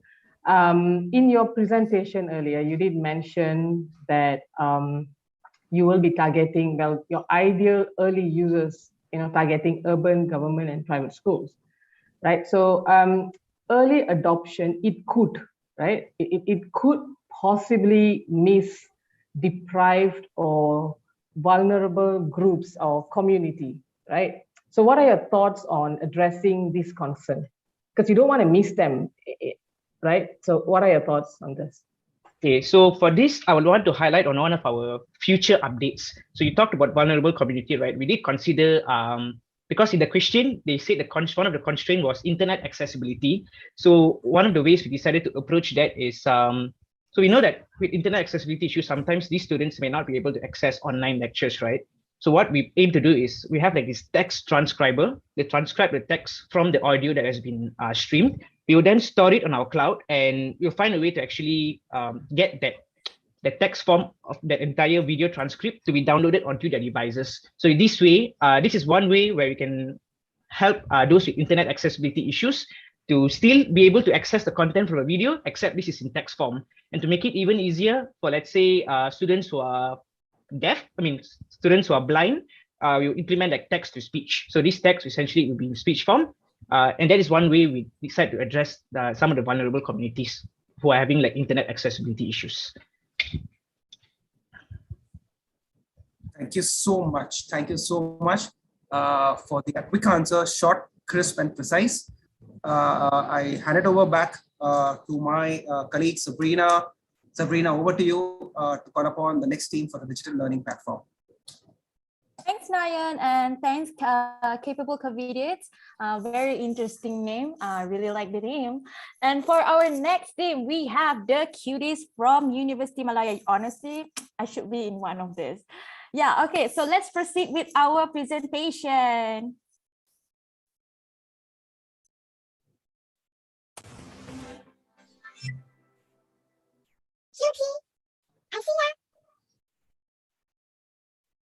Good day to the juries and the members of the floor. I am Cute Debbie, the project manager of Team Cuties.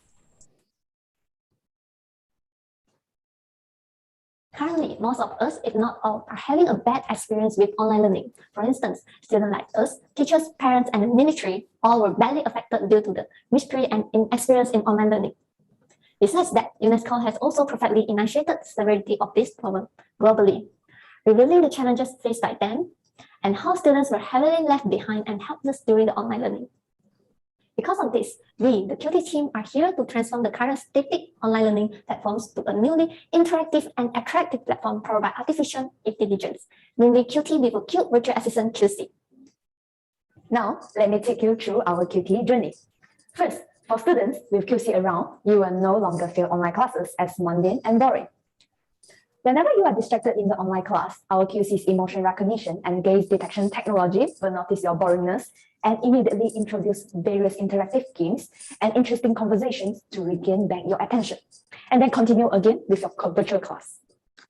Secondly, QC will also help students to organize their online lessons and homework in an orderly and entertaining manner with our machine learning algorithms. As an example, students can easily access to their study materials and their game of interest in QT, as QC will generate a list of games ranging from all genres.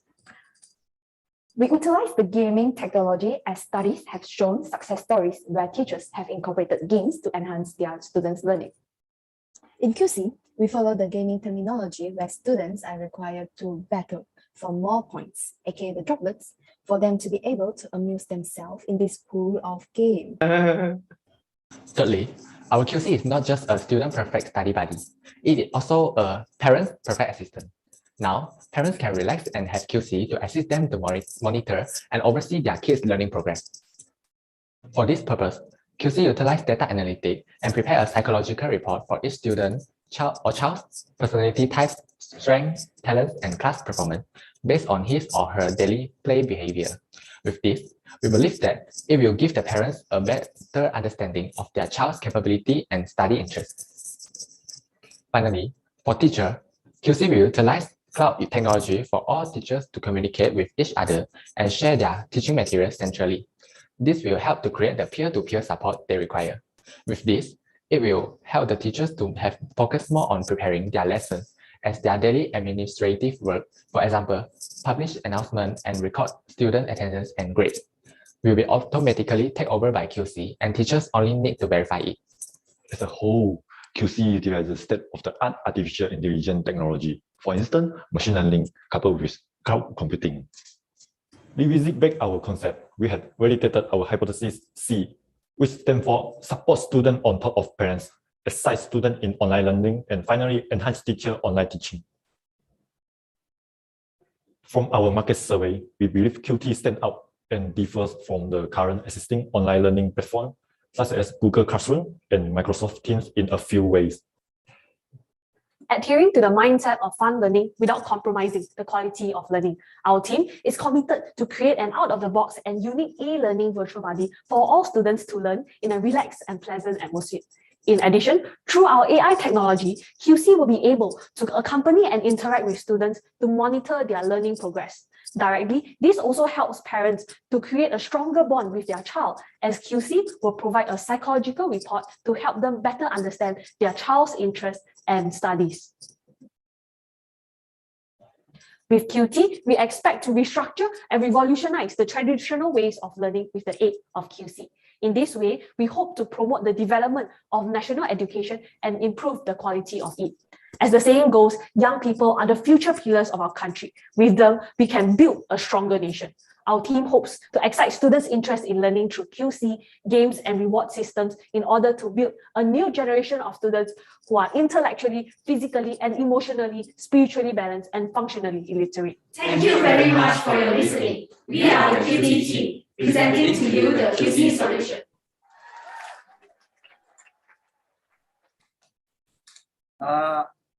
Thank you so much, Team Cuties. Whenever, after so many pitches that the audience, the listeners, the jury listens into, they say, so what?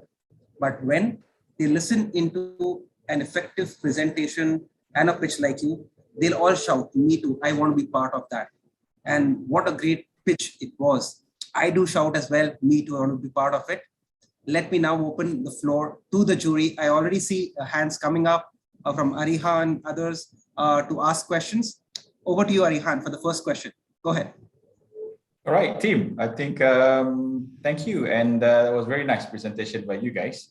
And just wondering about the, when the system detect students, boring and etc. Is that how many detection or maximum detection that the system will detect? Because yeah, over the course of half an hour or 1 hour, so there might be 10 times the student can more or less show their boringness. So will 10 times games will pop up to make sure that this guy entertained? Thank you. Team QT, who wants to pick up this question?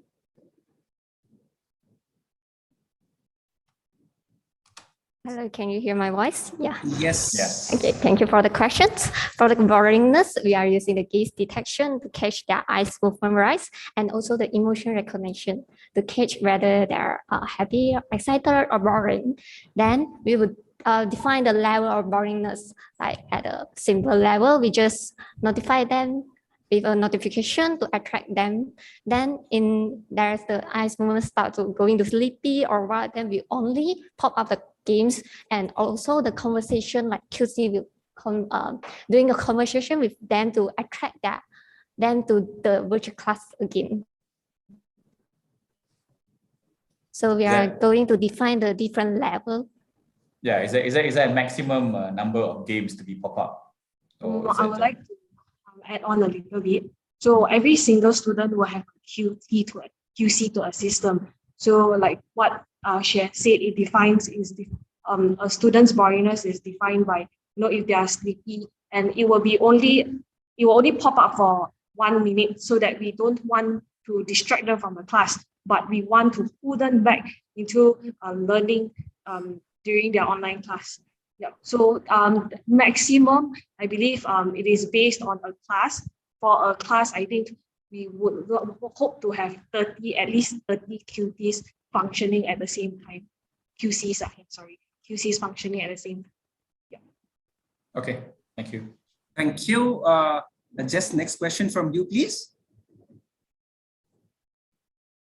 All right, thanks guys. I really enjoyed your presentation and I thought you really put a lot of effort into this. So my question is a little bit of like on top of what Arihan asked. So I just want to understand that, let's say when you are bored, right, and QC, I mean, the software realizes it, they will introduce you the interactive games. So are the interactive games educational or are they just any random games? Definitely educational, especially when we are in classes. Not only games, but example, conversations. We don't want to always use games, but we are also using conversations to maybe get to know them. Like for an example, do you understand this question? Or maybe a quiz, like a short form that is related to their subject. So it's definitely educational. But when it comes to the games that are in QT, not in classes, that's when we will incorporate lots of games that will help us with our psychological report. Like for an example, how we're going to detect their creativity level or their exploration level. So that will be educational, but then we also want them to have fun in it, not just like quizzes and stuff. Yes. Okay, right. And I got a short follow-up question. How long do you foresee yourself to develop all of these games? Firstly, I think we will be using our machine learning algorithm because we are not very sure what kind of games we are able to use. So by interacting with the students, at first, definitely it will not be very accurate. Students may not find these games interesting, but through our machine learning algorithm, that's a lot of trial and error. Then slowly we will be able to accurately put up a game that will be able to attract the students. Yes, that's my take. Thank you. Thank you, Jess, for that great question. And next question coming up from Anis. Anis, over to you. Hi, team. It's a very exciting solution, and congratulations for thinking that through. I was wondering whether there's a particular segment of students you would like to try this first to see whether that's the biggest impact you can start to create. Where would you start first?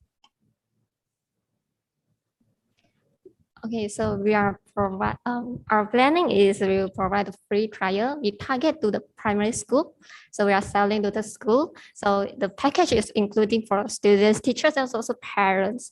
So we are targeting to selling the schools, and we are giving the free trial to try it, and also the premium version. So for the free trial, we are starting on maybe a state, Malacca primary school, because Malacca is not very left behind and not like KL very advanced. So it's in a standard level. So we are going to start from a stage, then slowly spread to the whole country. Yeah. I would like to add on to the reason why we teach primary school students. Definitely, if you look at even our slogan QT itself, I think even like primary school students, the moment they hear QT, they are able to read it and it's something cute. Like we don't want a logo or a study buddy that is like a replicate of a teacher where, teacher, you have to pass up your assignments on time, but we want them to have fun learning and not get stressed out because online learning itself is already very stressful. So we want to incorporate a study buddy that it's cute and fun. That is why our target is towards primary school students, and slowly we can move on to the secondary school students. Thank you so much for that question, Anis, and thank you, Team Fruities, for wonderful answers. Specifically learning from how did you come into the presentations, went out, the screens were moving, great. And before I pass to Sabrina, let me go off from the screen and try the way I did. Thank you. Thank you, Nayan and the cuties. Yeah, I really enjoy your presentation. And I think it's a very interesting approach because I remember during my study years, the most interesting part is when my lecturer said, we're going to do Kahoot. So it's like a game, interactive game at the end of the classes. So I think it's very interesting. And for our last presentation today, we have Team Vega from APU. Team Vega consists of 4 computer science students from APU, and they are an Indonesian student who is currently staying in Malaysia. So good luck, team. Okay, let's start the presentation.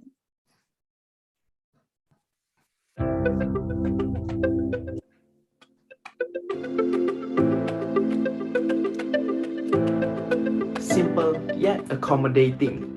What if I told you that our solution can give light to the current education situation? Hi, my name is Salva Nicholas, the leader of Team Vega, where we aspire to genuinely help our fellow Malaysian students, especially the younger ones, to have an easy educational life. Hello, I'm Kevin Adian. So firstly, I'll talk about the problem that we want to address. From our research, we realized the importance of an integrated and centralized digital learning platform where students, teachers, and parents can interact so that online learning and teaching experience can be enhanced. Well, we all should know by now that the pandemic situation has totally changed our way of living. And in the education domain, it has also forced learning to be conducted online in most, if not all, schools in Malaysia. However, we found that the majority of students in Malaysia still haven't had access to any dedicated learning platform for them to learn. And the absence of an integrated learning platform has also increased stress levels in parents and teachers. From our research and survey, we found that 90% of primary and secondary students still use multiple platforms to learn, and there are still a lot of complaints about the low engagement in online learning. In addition, we also found out that 7 out of 10 parents are stressed when managing their kids' online learning, and that school-related messages often clutter their messaging apps and notifications. Moving on, from the data, it has become clear from the situation that we really requires an integrated and centralized platform that can accommodate to students, teachers, and even parents. This is when MyLearn comes in. This modern learning management system, powered by artificial intelligence or AI, is simple yet very accommodating to the users. Not only integrated with several digital learning functionalities, it is also embedded with AI, which means that MyLearn can open up the world of digital education with several AI-driven functionalities, such as data analysis, automation, and even personalization. Of course, with it being a web app concept, it can run on several devices and also open to future changes and functionalities. So, what values we can bring from our product? First is a centralized system where students, teachers, and parents are able to communicate in one platform. The second is the integration of third-party application, which enhances the students' learning experience. What differentiates us with other competitors is the implementation of artificial intelligence in our learning management system. This artificial intelligence can help students in creating their own personalized learning path based on students' performance. The first impact of our product is gamification, where students are more likely to participate and be active in past activities. The second is the integration of all essential learning tools into the system. The third is the report generation, where a report will be generated automatically by the system for the parents and teachers to see. All right. Now I'll be explaining about our technological wireframe for the application. We'll start with the infrastructure. And for this, we believe that the best direction to take is to embrace cloud technology. Cloud providers such as AWS and Azure and GCP, they provide a highly reliable and fault-tolerant service, which is well suited for educational systems that have a lot of users. For the application architecture, we opted to use microservice architecture. This is the type of software architecture that is made up of several components, individual services that work together as a complete application. We chose to use a cross-platform application framework, namely Flutter. With this, you only need a single code base for the different development platforms, such as Android, iOS, desktop, or web. Okay, so this is the end of our presentation. Thank you for listening.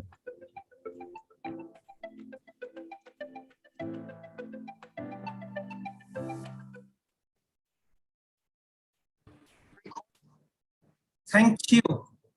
Thank you, Team Vega. What a confidence. What a great confidence. I think this certainly comes from a 110% well-prepared team. And that's what it looks like.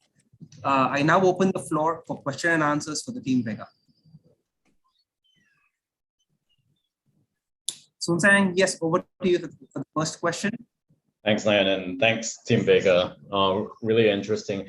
I think that one of the things that you said that would be your big differentiator is the use of artificial intelligence. So I'm interested to understand a little bit more about how that would work, right? So Malaysia actually already does have a centralized digital learning platform. It's called Delima, but that's obviously only at the primary and secondary level. But how it pulls everything together it's currently a repository, right? So I'm really interested to hear how you might make a platform really work using artificial intelligence.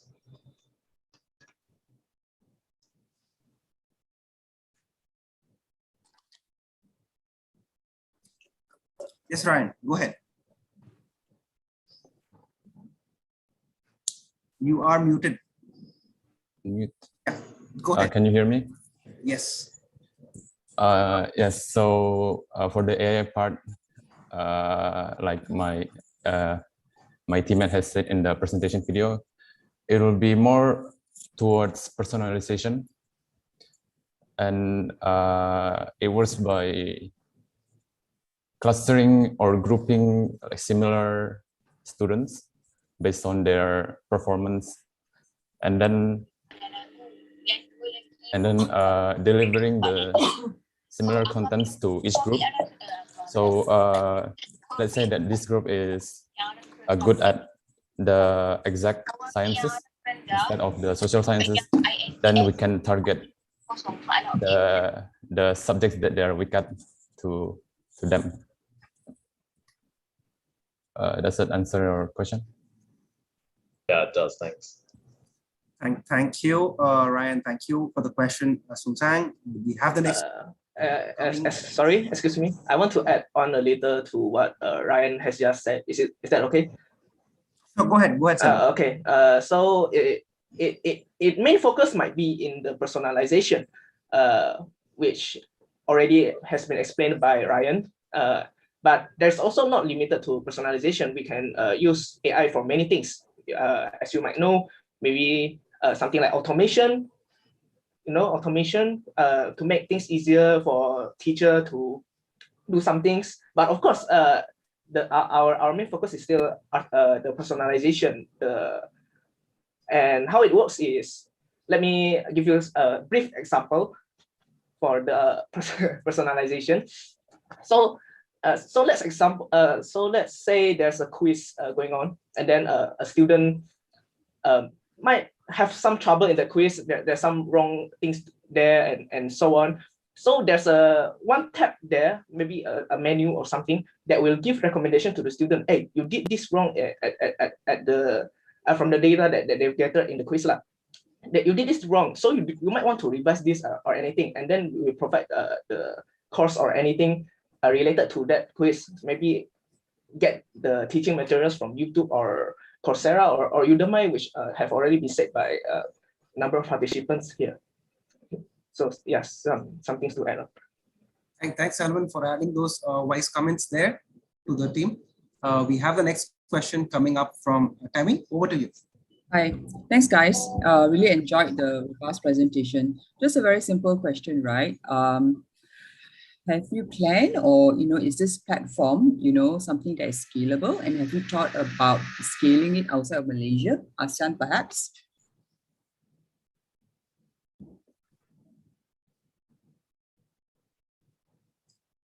Yes. Okay. Let me answer it from my perspective. Okay, so yeah, for now, we might think to just implement it with the help of Ministry of Education to help the problem statement which we have already said before in our presentation, which is to, maybe combine some centralized things for the school and make it easier for the students to do. But it can also, for future, to open up the application to other countries in Asia, maybe, or in global. So maybe my teammates want to add a little on to what I just said. Ryan, maybe. Hello. Yeah, as of this time, we still haven't created the prototype, but to say it is feasible to be done, and also expansion to other countries is also possible. But first, we want to focus on Malaysia.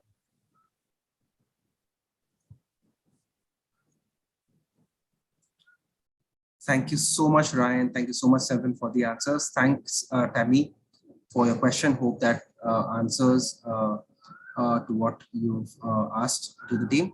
And with the last team again with question and answers time. Thank you so much, Team Vega and the jury, for the questions and the answers. So I think with this, I think we come to the end of the presentations and Q&A from all the teams. It's been fantastic time, great questions, great answers, and thank you all our challenge partners who are there with us today for giving such precise, detailed challenge statements so that the teams have come up with really good, crazy, innovative ideas in making it more challenging for the jury today to score them and get us TCS Sustainathon finalists. To take this further, I'll request Sabrina to guide us as to what the next activities are. Just don't get dropped from the call. There are more activities, more pictures coming up, which Sabrina will effectively guide us. Over to you, Sabrina. Okay, thank you, Nayan. Yes, we are already at the final line of our semi-finals for today. And I would like to call upon Mr. Divan Raju, who will be addressing the closing section. Mr. Divan, hello, hello. Okay. You know what? Firstly, it's a phenomenal presentation, I must say.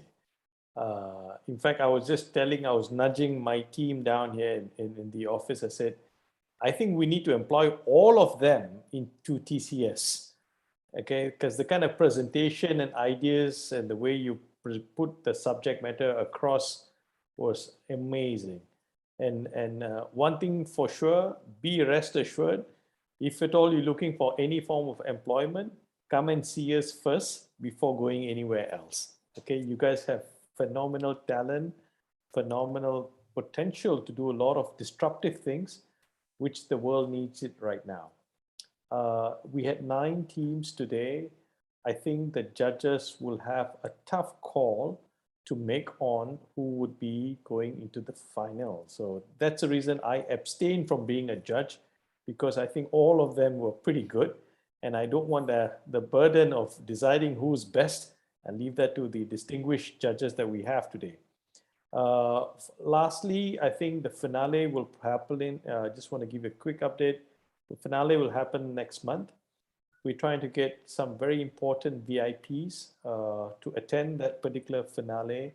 We're working very hard on that. And once that's finalized, we'll make announcements of it, because we need to get confirmation before we announce that. But I think ultimately today has been a great day for innovation from all 9 teams. It's a great day for gratitude and empathy that you have demonstrated from each of your solution. I mean, I don't want to call out anyone in particular. If I can, I'll call all of you out, but that will run off time. But I think the judges have asked some very, very pertinent business questions from their lens, given their experience that they have. And I, for one, would take I would advise each one of you to take those questions that judges have asked as inputs to make your proposal much better. Please be assured that even though you don't make it to the final, these ideas are all million-dollar ideas. I want to assure you that they're all million-dollar ideas, and we are working on a plan to find ways to make sure you get the right support and the right coaching to make it take it into fruition. It's a great pleasure for TCS to have done this. I hope each one of you found this particular exercise useful, enriching, and it should give you the sense of confidence that you can do anything disruptive as you move along in your career path, as you leave the universities and you come out. You should be empowered to do that. Some of the presentations that you have done, I mean, they're world-class, just to say the least. They're world-class. The judges will completely agree with me on that. We're really, I think we're in good hands. I'm so pleased that we're in good hands. I'm sure you will continue to inspire us more, because we are the old fogies. We need to be inspired. You're the guys are the next generation. You're the one who's going to mold the future. And you guys are coming up with brilliant ideas and innovation that we've saw today. Thank you so much. My sincere gratitude to each one of you for putting the effort. Some of you had sleepless nights for putting in brilliant proposals, recording them well, and really presenting it well. I also want to call out all judges. My heartfelt gratitude to each one of you to spend so much of your time, Prof. Rubaya, to Anis, to Sun Sen, to David, to Tammy, June, Shubha, Aryan, all of you. I think you've made a difference in the lives of these youngsters, but this is more to come. This is the sneak peek of the finale, and I'm sure it's only just going to get much more exciting. From TCS, from the entire team, from Alfred, Nayan, and the rest of them who worked very hard on this, our thank you, and we will see you soon. Stay tuned. Don't go anywhere, because the finale is yet to come. So watch out, because you will see a lot of surprises coming at your way. Thank you so much. Have a great weekend, and terima kasih. All right, thank you, Mr. Jivan, for that. Okay, everyone, I want to request you guys to switch on your cameras so that we can take pictures. We can take group photos. Is everyone cameras on?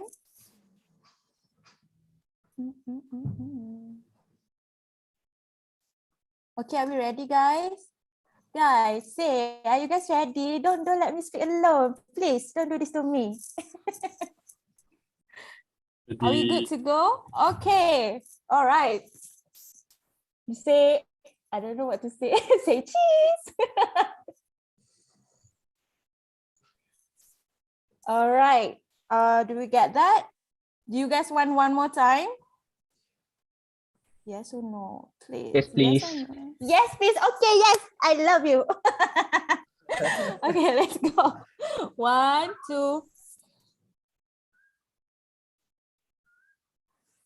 Great. Thank you, everyone. So I hope you guys had a good time, because I had a good time. And don't forget, announcement of the finalists will be made on next week via email and telegrams. And I'm happy to inform that TCS Sustainathon Malaysia finals will be in mid-February. On it, the exact date will be informed accordingly. All right, thank you guys. I'm sorry for everything if I said something wrong, and thank you so much for joining us for today. Bye bye. Have a good Friday. Tata titi tutu. Bye bye bye